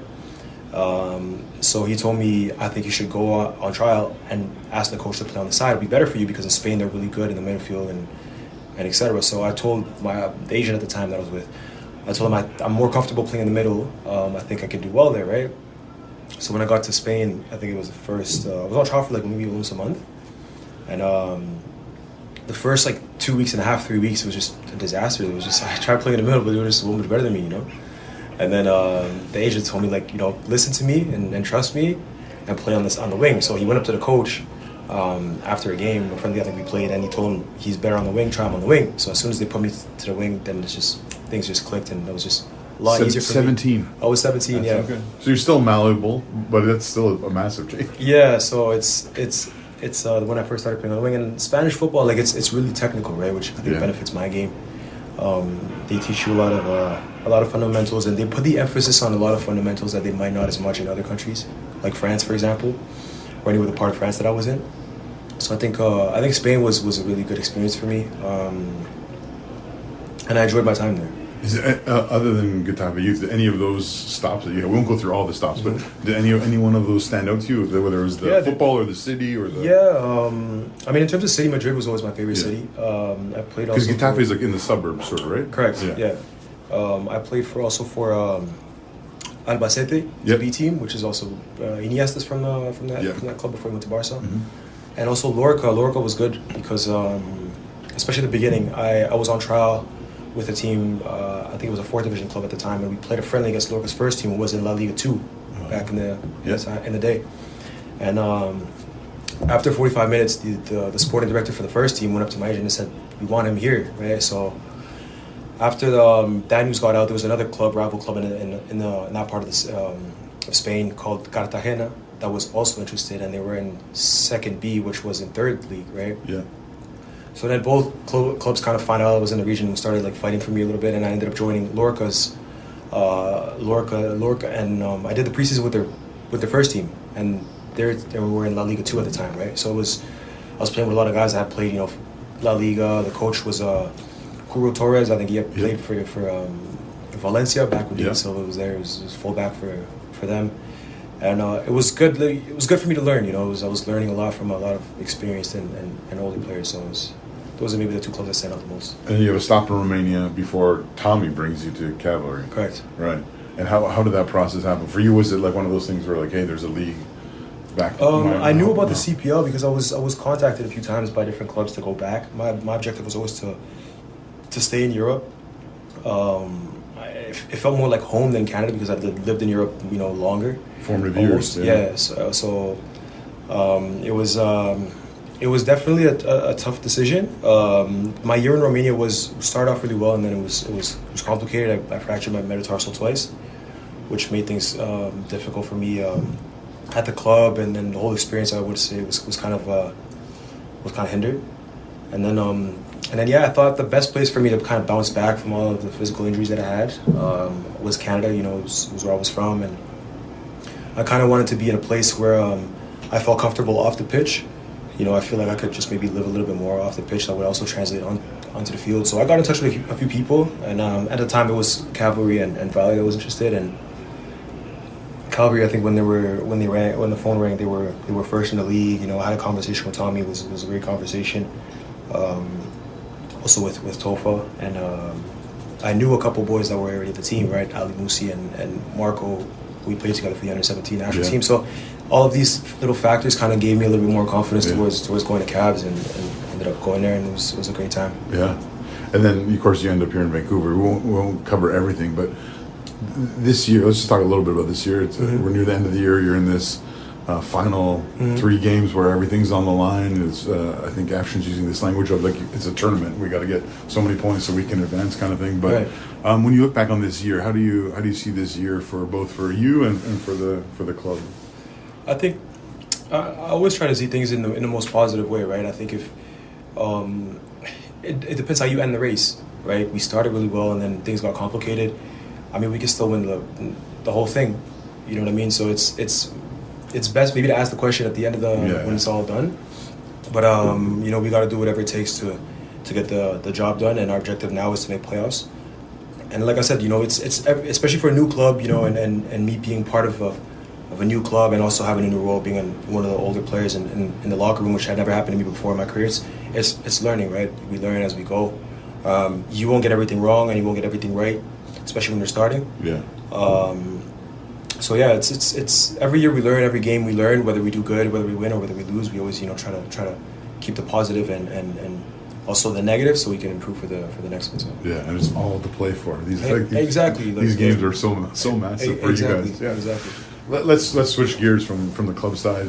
You know, football is this beautiful thing where you can play professionally at a club level, and then you have opportunity to play for a country.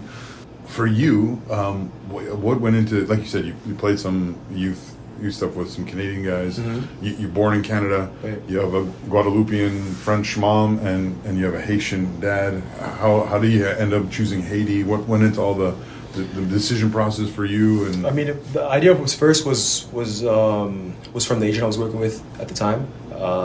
He spoke to me about maybe joining the Haitian national team, and I put some thought into it. And then you know, when the phone rang, it was, I got called to take part of the team to play against Argentina on a friendly, right? So it's difficult to say no. I had been waiting for maybe an opportunity with the Canadian national team for years while I was in Spain. I think it was the under 18 or 19, under 20s as well. And it just never came. So I figured, you know, why not? Let's try, let's give it a shot, and see if I like it. As soon as I went and had my first camp with Haiti, I felt like I was part of the family. You know, it was just a great experience. Aside from the fact that we played Argentina, you know, that was nice as well. Yeah. But just it was different than what maybe I had expected going into the camp with them, and I just fell in love with the team. You know, I fell in love with the team. I was already, you know, familiar with the Haitian culture growing up, but it's an experience that allowed me to connect even more with the Haitian culture, which I think was needed for me. And yeah, like I said, you know, from the first moment, I just fell in love with the team, with everything, and with the project, right, that they have. And yeah, there's a lot of interesting things with Haiti right now. I mean, one of them is this is an interesting cycle, right? You have CONCACAF hosting the World Cup, so you have Canada, the U.S., and Mexico hosting, but also qualifying, which means qualifying for this tournament means you don't have to play those sides. Right. And there's an expansion to the World Cup to 48 teams, which means that you don't lose those spots or whatever. There's still opportunity. Right. You guys got off to a good start in June. How are you feeling about that? And how difficult is you have to wait so long to your next World Cup qualifiers? I'm pretty confident. I'm very confident in the team. I think we might have one of the most talented teams I've seen. And also we have a great staff. The new coach is phenomenal. I think he's great for what we need as players. The federation is also trying to support us in the best way now, because they know how important and how special of an opportunity this World Cup qualification is. and we're working hard. We're working hard, and things have been going well since I think it was June when we started the World Cup qualifiers. And in terms of waiting so long for the next one, it's not that difficult. There's 4 FIFA windows in the year, 3 of them towards the end of the year. But also, the club is the day-to-day, right? Once you're with your club, you kind of forget about the national team. It's in the back of your mind always, You're working towards something else as well. But the club, in the end of the day, is where you spend 90% of the time in the season, and where you want to kind of get sharp and perform, so you get called for the national team, and so you do well when you're with the national team, right? Yeah. So there's a lot of things that kind of keep you busy in the meantime. Haiti's qualified for one World Cup. Personally, it was probably my favorite World Cup, 1974 in Germany. I have a German background. Nice. But I wasn't alive then. But in retrospect, it was one of my, if not my favorite, one of my favorite World Cups. But how big is it? How big does a team sense the opportunity to have this? Be the second team to qualify. In Canada, I'm sure you felt it, right? It was of course. 2022, Canada finally qualifies for the second time after a long time. Is there a similar kind of sense amongst the players and also maybe amongst the nation? Yeah, it's the same. It's the same. Unlike Canada, Haiti is a country where football and soccer is the main sport, and everybody lives and breathes for the sport, right? So we know that the country's kind of going through a difficult time right now, and we know that the qualify for the World Cup could help that. Could help a lot of people, could help the country, could help the political situation even. So it's an extra motivation every time we get on the pitch, to fight and get the job done, so we can hopefully qualify for the World Cup one day. And it's huge, it's huge. You see it just, whether it's, a final of a tournament or we're playing a friendly, there's always a few Haitian fans that are in the stands, and just if we win, if we score, you can see the joy that brings on people's face, So we can only imagine if we actually do end up qualifying for the World Cup and how it would, change a lot of people's lives back home. Which is you're playing for something more than yourself. You're playing for a whole country. So it's and because it's a football nation, you can feel that. Yeah. How difficult though is it then for you guys? You're not able to play at home. Home games aren't at home. Yeah. And is there any sense of when that could change, or how difficult is it? Yeah, it's definitely a disadvantage. Playing against other teams in their home, it's in their country. It makes it more difficult for us. 100%. It makes it a lot easier for them. Haiti is a tough place to come and play, not only for the heat, but also the fans and conditions in the country. It's an intimidating place. But at the end of the day, once you get on the pitch, it's the same amount of players, it's the same field, it's the same ball for every player. So we try not to let that bother us too much. And in terms of when we could be back home playing, to be honest, it's something that's tough to say. The political situation there is a bit complicated now, so we don't know when we'll be able to play. Do you? I haven't seen images, but what's the traveling support like? Do you get people who travel to Puerto Rico or whatever, or locals Haitians in Puerto Rico, or where? There's a lot of Haitian people all over the Caribbean. Yeah. So there's always a bunch. Yeah, there's always a bunch of Haitian people. Some countries more than others, but there's always a group of Haitians in the stands with waving the flag and jumping and singing all game. So speaking about there always being a bunch of Haitians around, you're in a unique situation right now where you're playing for Vancouver FC in the Lower Mainland, and you have a Haitian who's playing for the Vancouver Whitecaps, just kind of down the road from you. Right. We wanted to tell me what your kind of relationships like with Fafa, and how unique it is to be able to, have a fellow national team player so close. If I could use one word, I want to say it's a blessing. Fafa's probably my closest friend in the national team. We room together every time we're there. And I remember when he found out that he was coming here, he called me right away, and we both celebrated on the phone. And it's good, it's cool. If I want to just disconnect, I can go and see him, be with him a little bit.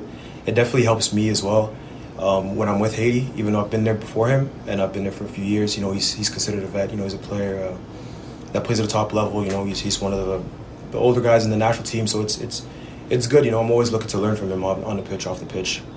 And he's more than a friend. I consider him like a brother, and it's pretty special having him just 30 minutes away. So. Do you guys get to hang out much? Obviously your schedules aren't identical, but do you guys get to hang out much in the? Yeah, sometimes I go to his house. I go watch his games every time he can. Sometimes we go to the mall. Bring my girlfriend over, and it's family. It's family. Yeah. So every time we get to spend time together, we take advantage of it. Did you get to go to the Voyageurs Cup final last week? Oh yeah. Nice. I was there. I was actually on the pitch after the game. Oh nice. My girlfriend went to watch the game, and then we were able to celebrate with him and his team on the field. So dude, that's That's so awesome. I'm excited for you, what's going on with Haiti. Obviously, I'm excited what's going on with Vancouver FC.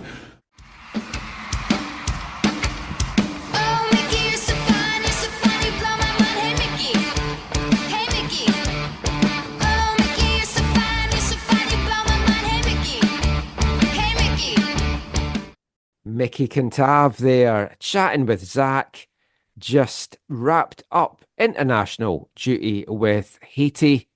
A couple of tough games, but a couple of good wins for Haiti in Nations League action, keeping them at the top of their group. And we had Fafa in the last window. We wanted to have Miki in this window. Good friends off the pitch as well, Zach. And a fascinating chat you had with him, just going through his career, coming through the system in France and everything as well. And he's got a very interesting journey and interesting story. Yeah, really interesting pathway that he took. And am I supposed to say it's my favorite interview? Is that what I'm supposed to? Is that what I have to say? Every interview is your favorite interview, yeah. Every favorite. Yeah, it was my favorite interview.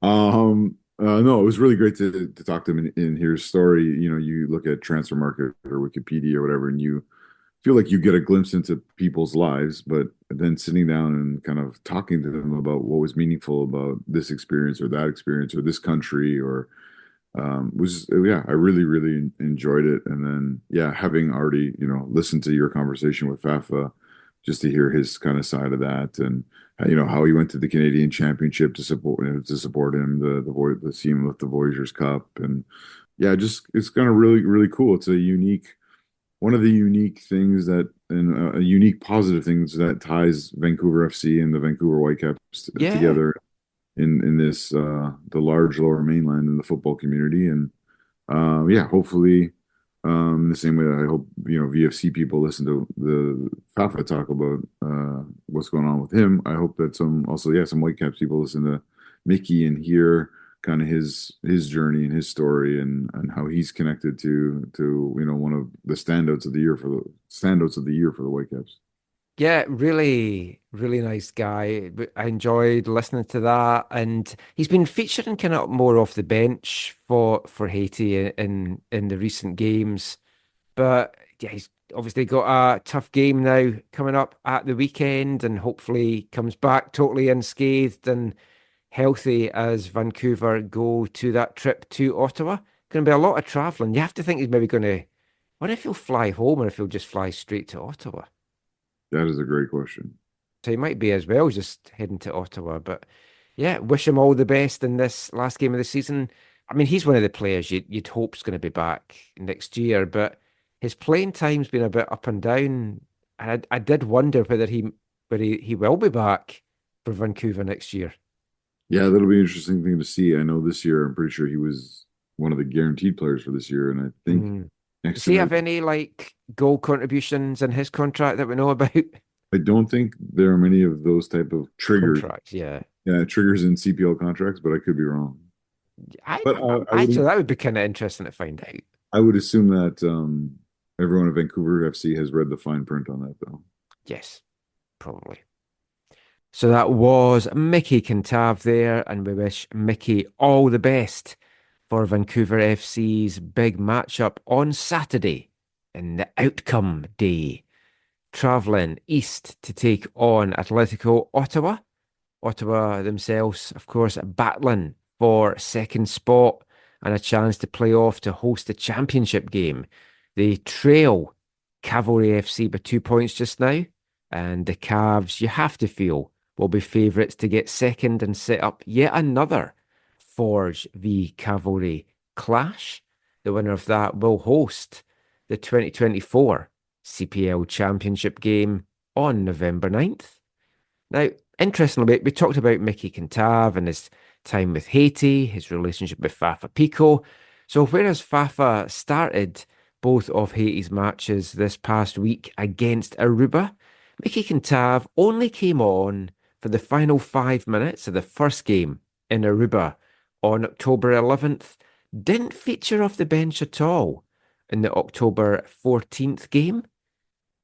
Haiti won that first one 3-1, and then it was a barn-burning 5-3 victory for that second one on Monday. So not sure why Cantave didn't come off the bench. he has scored a couple of goals in their CONCACAF Nations League campaign. You would think they would want to use him.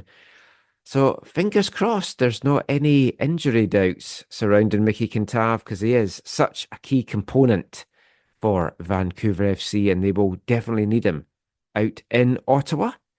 But that is it for our Vancouver FC chat. It's not it though for the CPL chat. We've got one more part to come. We'll be talking CPL and a little bit more in the next part, along with this episode's wavelength, and we'll be back with all of that after this.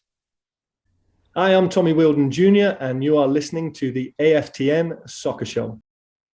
Big decisions always ruin my life.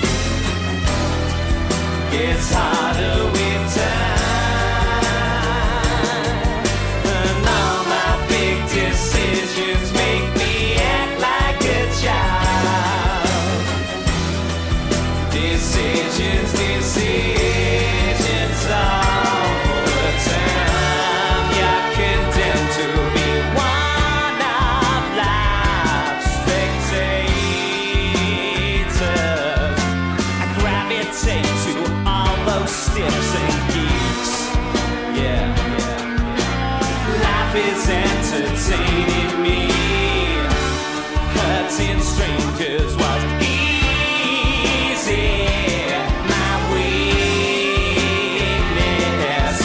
Electric man is taking up by me.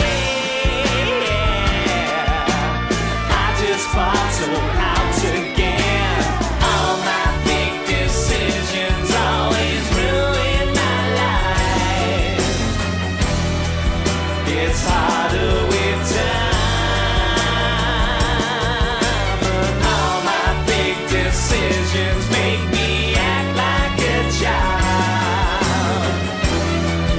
Decisions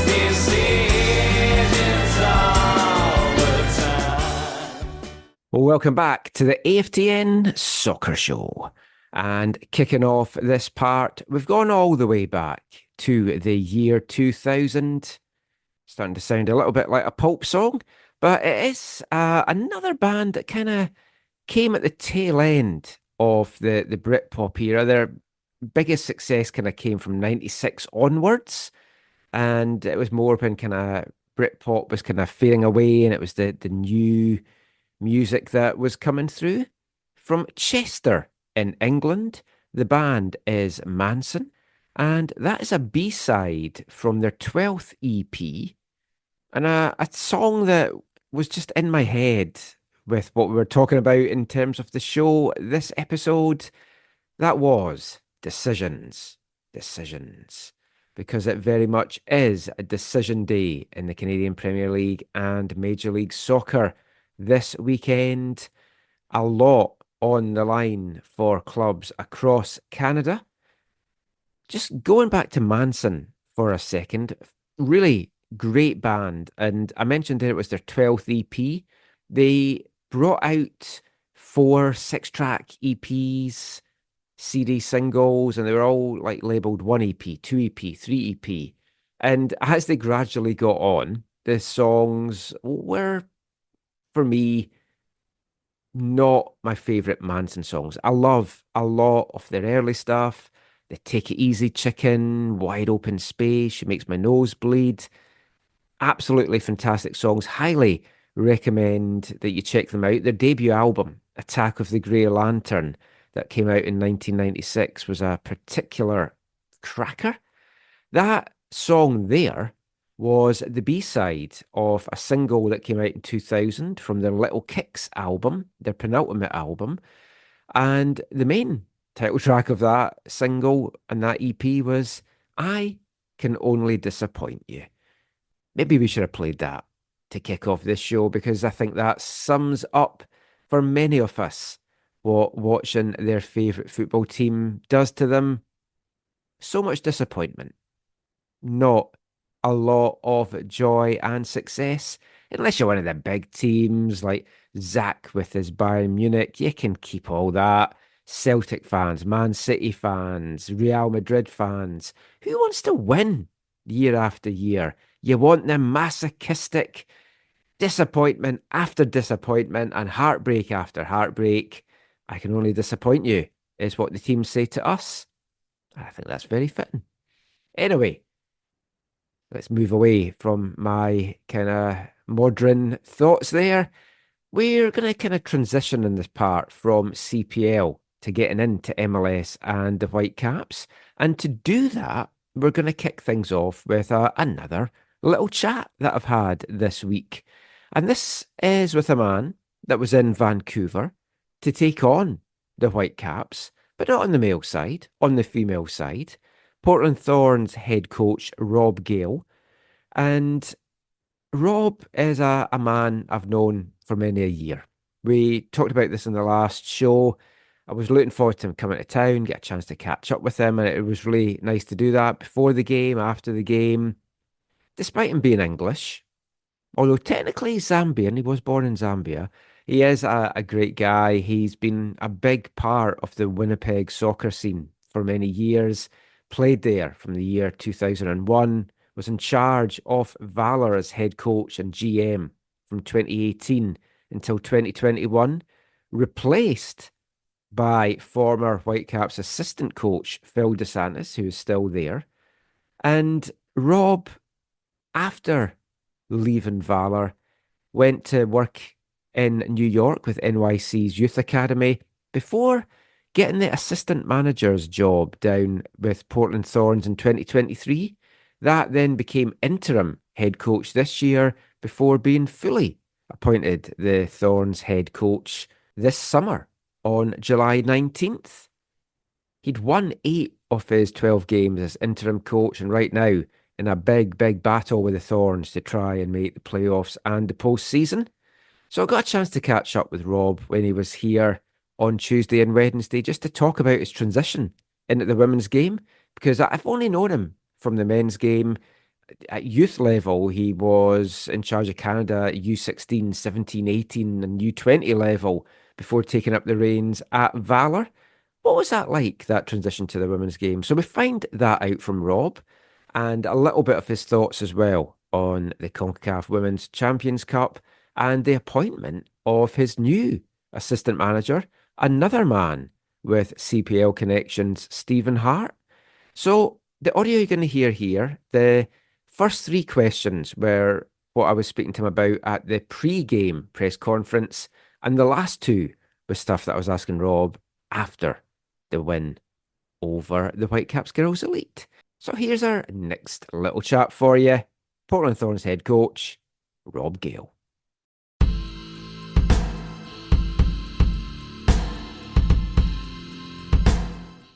Rob, it's been a couple of years since we last spoke, and it's very different surroundings now. How did this move come about for you, and how are you enjoying the transition to the NWSL? Yeah, I'm really enjoying it. Obviously, I when you get to work with players like Sink and the squad that we have, and an organisation that is as renowned as the Portland Thorns, it's a privilege, you know, and they have been the standard bearer for many years. It just came about. Obviously, we've got a few Canadians with Karina LeBlanc as a general manager and president, and Mike Norris, who was the head coach, and really he was inspirational and instrumental, I should say, in bringing me in as an assistant to work with him as his first time as a head coach, and having been a GM and a coach, obviously, for many years up here in Canada. It was an opportunity to go and work on a project which with new ownership and new facilities and a squad in transition. There's a very big 3-year project ahead of us. So the opportunity to be involved in that with great people, fantastic players, you can't ask for much more as a coach. You've been involved in the men's adult game, the youth level as well. What's been the biggest learning curve for you coming into the women's game? I think you just got... Players are players, I say that all the time. There's definitely different makeup in the US and the history of the league and the sort of transition to a different dressing room, different ways of doing things for sure. Building on But if you look at the growth of the women's game and how the potential is there, and that for me was the biggest part. I sort of came in and thought we could service the players so much better than it has been in the past, because the game is growing, the league is growing. You know, similar to starting the Canadian Premier League, there's so many parts to that, and the growth of the game and new franchises, new opportunities, growing all the time. So for me, it's about the people and the project always, and being able to hopefully come in, make an impact, and leave something better than you found it. And that's really what tempted me in. You've just had another piece of the project added, and a man you know very well, and we know here very well, Stephen Hart. How did that come about, and why did you feel Stephen was the right guy to be your right-hand man? Yeah, I mean, once I'd sort of taken the job full-time in July, part of that was trying to replace me as an assistant, really. And I felt that we got a terrific group of staff, but a young group. We've had a lot of rotation behind the scenes in different departments. And we were looking at someone who could lend some experience, some knowledge, some guidance to myself, the staff, the group. And Steve's obviously worked at, senior World Cup level, 2 different nations. He's worked in the female game for a few years before at the college level as well. And someone I've known and trusted and learnt from and played against and coached against. So, he eventually, having talked to Karina and everybody else, we all felt that he would be a good fit to come in and help the organisation and help us continue to grow and develop, and again build out that staff and support network for the players, which ultimately is what the game is all about, and making sure that we can provide the best services to the incredible group of women that we have at the club. Rob, it's the first year of this competition, and obviously these kind of competitions on the men's side's been around for a number of years, even in CONCACAF as well. How have you found it? How much have you enjoyed this little different challenge from the league? It's a challenge. We got a lot of bodies injured, and we're turning around short games. And but I think what's important is the growth of the game. That CONCACAF is pushing the agenda for the female side, long overdue. And it provides, teams like the Santa Fe and these guys here. Obviously Club America, top opposition, for them to play and get those kind of experiences, and intercontinental, and like we say, a team like ourselves that's led North America for a long time, and a team like Whitecaps that's blazed a path and held the torch for so long up here. I think it's just a great occasion, number one, and this will be it's infancy, but it's going to continue to grow and blossom into something I think really special. And for us, like I said, we were going to take it seriously. We wanted to progress into the semi-finals in May. So, job done in that regard, and we look forward to the next challenges. And then, the Club World Cup after that is another great opportunity. And again, it just shows the growth of the game, and we're making positive strides in the right direction. You've booked your spot now, as you mentioned. How can you use this now for the season running in NWSL? Things are so tight just now in that league. There's a lot up for grabs. Have you had a chance to look at maybe some of the fringe players in this tournament that's put them in your mind for down the stretch? Yeah, I mean, that's the important, the rotation of the squad is huge. We haven't, you saw tonight, we only had 6 subs on the bench. We're a little bit thin right now. But a player like Izzy, who scored 2 goals, set up 3, caused a lot of problems all game long. Alexa getting her first goal. Raina coming on, getting her first goal of the season, and though she's not, been on the fringe. It's important. It's important to rotate. It's important to give them opportunities. I thought Shiva and Hursty did magnificent in the start of the second half, really start to connect through the middle of the park and link off the front. So, yeah, lots of positives to take through. And for us, it was just continuing the momentum from the weekend and not coming out, hopefully, without any more injuries or bodies, so we can regroup and get going again for a short turnaround on Saturday.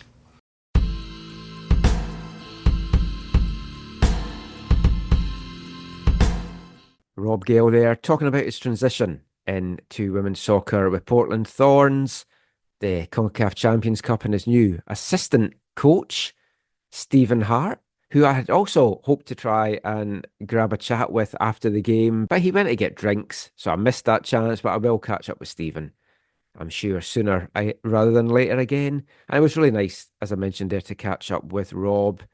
His team has now booked a place in the Final Four of the CONCACAF Champions Cup. San Diego Wave went down to 1-0 loss on Wednesday evening. Goal difference came into it, and those 6 goals that the Thorns got on Tuesday night saw them through in the end, as did Club America's 7 that they got, and really punishing the Wave for just getting the 2 against the Whitecaps girls at the start of this month. And it's kind of interesting that down in Portland just now, you've got Rob Gale and Stephen Hart, 2 coaches that were fired from the jobs in the CPL, reuniting together down in Portland. And when you look at the CPL coaches, and this was a chat I was having with Zach the other day, they're in their 6th year now in the CPL. There's been 9 teams in total, with FC Edmonton now sadly no longer with us. 15 different head coaches over the first 6 years in the CPL. Rob Gale and Stephen Hart, 2 of those 7 that are no longer managing in the league. And it is interesting as well because none of the coaches that were fired have got another job in the CPL, at least as of yet. You look at the likes of Michael Silberbauer, who I don't think was going to get another job. It was just the connections with Josh Simpson that got him that job the first year in Pacific. Martin Nash, well, he returned one day. Pamadou Kaz moved to MLS as an assistant coach. Jim Brennan now on commentary details. And Rob Gale and Stephen Hart seem to be really loving life down in Portland. Will they return maybe to the CPL one day? Guess we'll have to wait and find out. It's also going to be interesting to see if any coaches, any of the current 8, are no longer going to be coaching in the league come the end of this season, with so much on the line going into this weekend and into the playoffs. I always think if a CPL club is looking to appoint a new head coach, there's a man here in Vancouver that looks to me like he's ready to step into his first head coaching job, and that is Whitecaps assistant Michael D'Agostino. The 37-year-old who had a playing career over in England with Blackpool and Cheltenham, Hereford, before a spell over in Germany with Sportfreunde Siegen. He also was capped at under-20 level by Canada 19 times, made the move back to Vancouver, went into coaching, and has been part of the Whitecaps system since 2017. In the academy at U14 and U15 level, was in charge of the U19s and U23 teams for a while as well. And when he was with the U23s, he worked closely with Vanni Sartini as well, who was the head coach of that side. When Vanni took over the Whitecaps helm in August 2021, D'Agostino went with him, became his assistant, where he is to this very day. And he's also going to be the man that is in the dugout down in Utah on Saturday evening as the Whitecaps have their own big decision day game against Real Salt Lake. And it kind of feels almost fitting in a way, really, that the Whitecaps 2024 MLS regular season started with Michael D'Agostino in charge, with Vanni Sartini serving his suspension at the start of the year, and it finishes with Michael in charge, with Vanni facing another suspension to see out the season after picking up another yellow card last Saturday. Back-to-back games, but we won't go into all that again for now. Now, this season, the Whitecaps started off well and played well with Michael in charge. 1-0 draw to kick things off at home at Charlotte, 2-0 win in San Jose, 3-1 win in Dallas, then a narrow 2-1 defeat to RSL, of all teams, to round off his 4-game stint in charge. And for me, I think good that he is in charge of the team going into this one, because it's something a little bit new. And as the Whitecaps form is so woeful just now, winless in 6, I would try anything new, to just try and get something out of this team. And maybe having Michael in the dugout is the thing that's going to do that. Funnily enough, Har was at training this morning and spoke to Brian White about having Michael in charge. And she asked Brian, what is the difference with having D'Agostino to Sartini in the dugout? And White's quote is superb. It's going to be up there, I think, for the AFTN quote of the year. He's slightly less Italian, but not much less Italian. He went on to say they're on the same page. The coaching staff has their game plan and they're working in the office to get it ironed out. And yeah, it's going to be a big one on Saturday.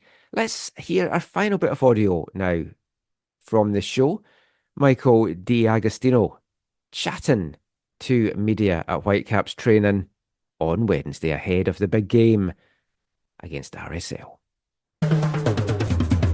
What's the important factor heading into Salt Lake?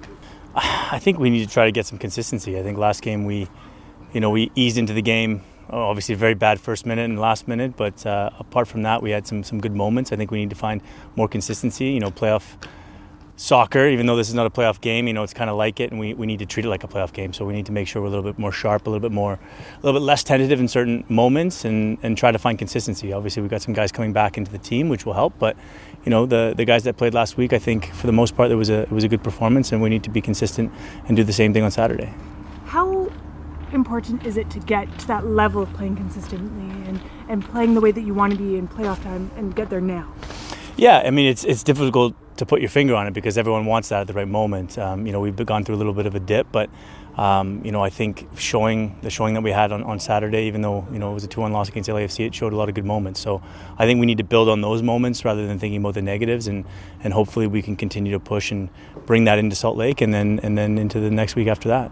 What can getting 6 guys back from international duty do for a team? Yeah, I mean, everyone's coming back from different parts of the world, so everyone's got a little bit of different fatigue levels. But just bringing everybody as a group together from a social perspective is really important. Those guys have been in the group for a long time, and they're really important, not just on the field but off the field. And I think that brings confidence. Obviously on the field, it's very, very important to get some of your top players back in the pitch, and not just for those guys to come back in, but for the guys in and around them, because I think they have a lot of belief in them. So I think overall, it's only positive having them come back in, both on and off the field. We saw Stuart working out on his own today. Is he a possibility for the weekend? We'll have to find out. I haven't got the report since after training, but today was kind of a test day for him. So seeing where he's at, if he's ready to train full tomorrow and then be available for Saturday. My guess is he will be available, whether that's for however many minutes. But we'll have to get the medical report just after this. Talk to me about what this season has been like for you. You're kind of coming full circle. You started as the head coach. You're going out, finishing the regular season in the same role. Yeah, I mean, as a group, I think we've had a pretty good year. We've had a couple ups and downs, but we're a good team, and we need to continue to believe that. Across the course of the season, every team's going to go through ups and downs, and we've done that no different than anybody else. For me personally, it doesn't matter if I'm acting as the head coach for the game or not. It stays the same for us the whole week and up until 90 minutes before the game, and nothing will change. We just got to make sure that we keep doing the things that we plan to do.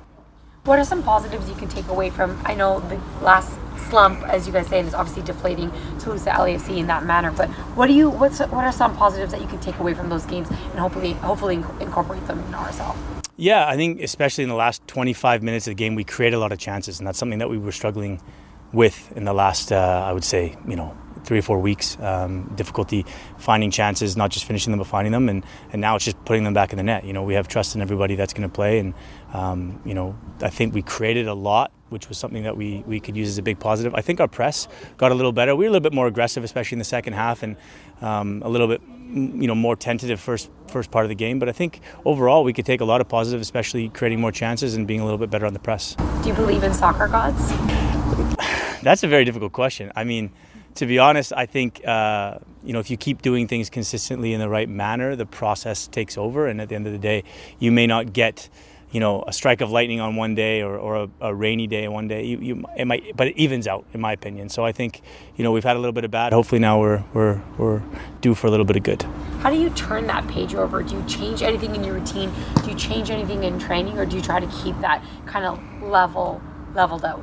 You need to do both. You need to be consistent because you don't want to throw everything else you've done that's built where we are now, but you also need to keep things fresh. You need to keep the minds that are tired, not guessing what you're going to do, but keep them a little bit on their toes and bring some fresh environment stuff, some fun stuff, but also, keep doing the things that you've been doing for the last, I don't know how many months, 8 months, 9 months, that have brought us success so far. Whitecaps assistant coach and acting head coach on Saturday, Michael D'Agostino there, talking about the big game against RSL, and so much on the line, as we know in this one. The Whitecaps desperately trying to avoid the play-in game. They could still finish 7th, 8th or 9th. I won't rehash all of that. You can listen to the last episode 636, if you want to get our breakdown of the lie of the land. Do want to have a little bit of a look, though, at the task ahead, though, for the Whitecaps on Saturday. Sandy, Utah is not an easy place to go and play. Right now, Salt Lake are sitting 4th in the Western Conference, and they're not going to be worse than that. So they know that they've guaranteed home field advantage for the first round of the playoffs, but I guess they'd be happy to push to try and get 3rd ahead of Seattle. I don't know that it necessarily means they would get an easier job ahead, because I guess who do you want to play if you get through that first round? LAFC, LA Galaxy. So there's weighing all that up, so that may play in the Whitecaps' favour, who knows. Their record this year, 15 wins, 7 losses and 11 draws. 63 goals for, 47 against. So compare that to the Whitecaps, who are languishing now in 8th. They've got 2 more wins, 15 to the Whitecaps' 13. Whitecaps, though, have got 3 less draws as well, 8 to their 11, and 5 more defeats, the Whitecaps, 12-7. They've scored 12 goals less, but they've both given up 47 goals, so that might give the Whitecaps a little bit of hope. You also have to look that the Whitecaps have one of the best away records in MLS West. 7 wins, 4 draws, and 5 defeats just from their 16 games that they've played so far. RSL, though, at home are pretty impressive. They've got the second best home record. 10 wins, 3 draws, and just the 3 defeats. So it's not going to be easy for the Caps going there. This will be the 16th game for the Whitecaps down at RSL, not taking into account the home away from home COVID era, which maybe does make this a little bit better. I mean, who can say? But off the 15 games played so far, it doesn't make great reading. The Whitecaps have won just 2, 4 draws and 9 defeats, 11 goals for, 23 goals given up. And, I mean, you just have to hope someone like Damir Krylak can go down, refind his RSL form at RSL and try and get the Whitecaps the 3 points. The 3 points in themselves, of course, for the Whitecaps might not even be good enough. Or I should say, not good enough to make them avoid the play-in game. It would at least guarantee them 8th and technically a home play-in game. Stadium issues pending, which everything is pointing to that if they do have to host, that game could be on the Tuesday night. So a very short turnaround as well. But at least they would be at home for the back-to-back games. If the Whitecaps can win down in Utah, they need Minnesota to lose or draw to seal that 7th spot, because Vancouver has the advantage in the tiebreakers. A Minnesota win at St. Louis on Saturday guarantees that they're in round 1 matchup of the playoffs. And they themselves could still finish 5th, 6th or 7th. So a lot of placing on the line for them there. A point might be good enough for them if the Whitecaps can't get a win. So still so many different permutations. And all the Whitecaps can do is go down there, get the 3 points themselves, don't worry about anything else, and then just see where it all lies at the end of it all. And it's either going to be a playing game next week or a trip to LA a few days after that. One good thing, though, for the Whitecaps heading into the game is it does look like they're going to have a full complement of players to pick from. Stuart Armstrong was back on the field training in full on Thursday. Ryan Gauld had returned from Scotland and, with it being a long flight, was off the pitch on Thursday, just doing work in the gym, but is expected to train in full on Friday. Samara Ghotbi, Ali Ahmed and Fafa Picault all returned from international duty and were training on Thursday. And Andres Cubas and Pedro Vite will arrive from their respective international camps on Thursday and should be good to go and train on Friday. Now, obviously, not a lot of time for everyone to get together, get that chemistry going again, but they have been together for the last 9 months at least, so there's got that going for them. Will a full-strength Whitecaps team have what it takes to push them over the line? I mean, they did struggle against Minnesota with a pretty strong team out there. We can only keep our fingers crossed. RSL are just missing defender Brian Vera, who's still suspended. 24 games he's played this year, 2 goals and 2 assists. So it's pretty much going to be full-strength team v full-strength team, if that is what RSL put out on the pitch. Guess we will find out soon enough. That is it, though, for our Whitecaps chat. That is it for our football chat. All of our decision day chat. And we'll finish off this episode of the AFTN Soccer Show as we finish off pretty much all the episodes these days. And that's with this show's Wavelength song. If you're new or newish to the podcast, Wavelength is the section of the show where we play a song all about football. Can be by a proper band, might even be by some footballers themselves, but it's all about football. And we're going back for this episode to a band we've featured a few times and quite recently as well, but we're going back to September 2022. The artist is Sir Robert Orange Peel, a UK independent electronic music producer. He has a lot of football-related songs. His album, On the Game, is all football songs, all 11 tracks of them. We've played a few over the last few weeks and months on this show, and this was what I was going to play on Sunday, but with the passing of Johan Neeskens, we went for the Johan Neeskens song instead. So I'll play it now because I think it's still a very fitting, and in light of what we've just been talking about with Michael D'Agostino being in the dugout for the Whitecaps after Vanny's latest outburst and yellow card and suspension, I think this is a song summing up how Vanny felt on Sunday and maybe what he wanted to do. Here's Sir Robert Orange Peel, Rage Quit. Fuck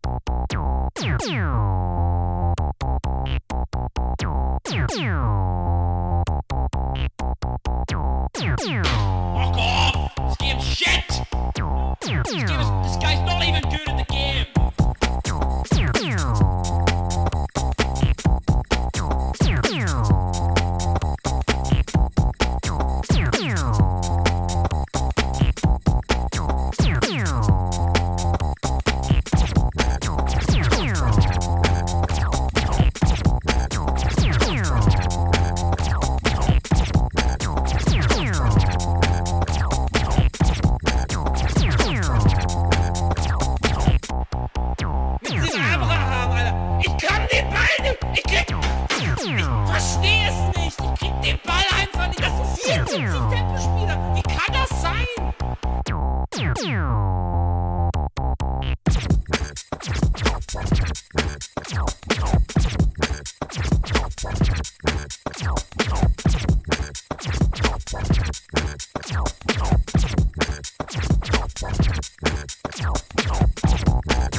What are we doing? What are we doing? What are we doing? Why did the ball go? The ball went to him again, dude. No, bro. No.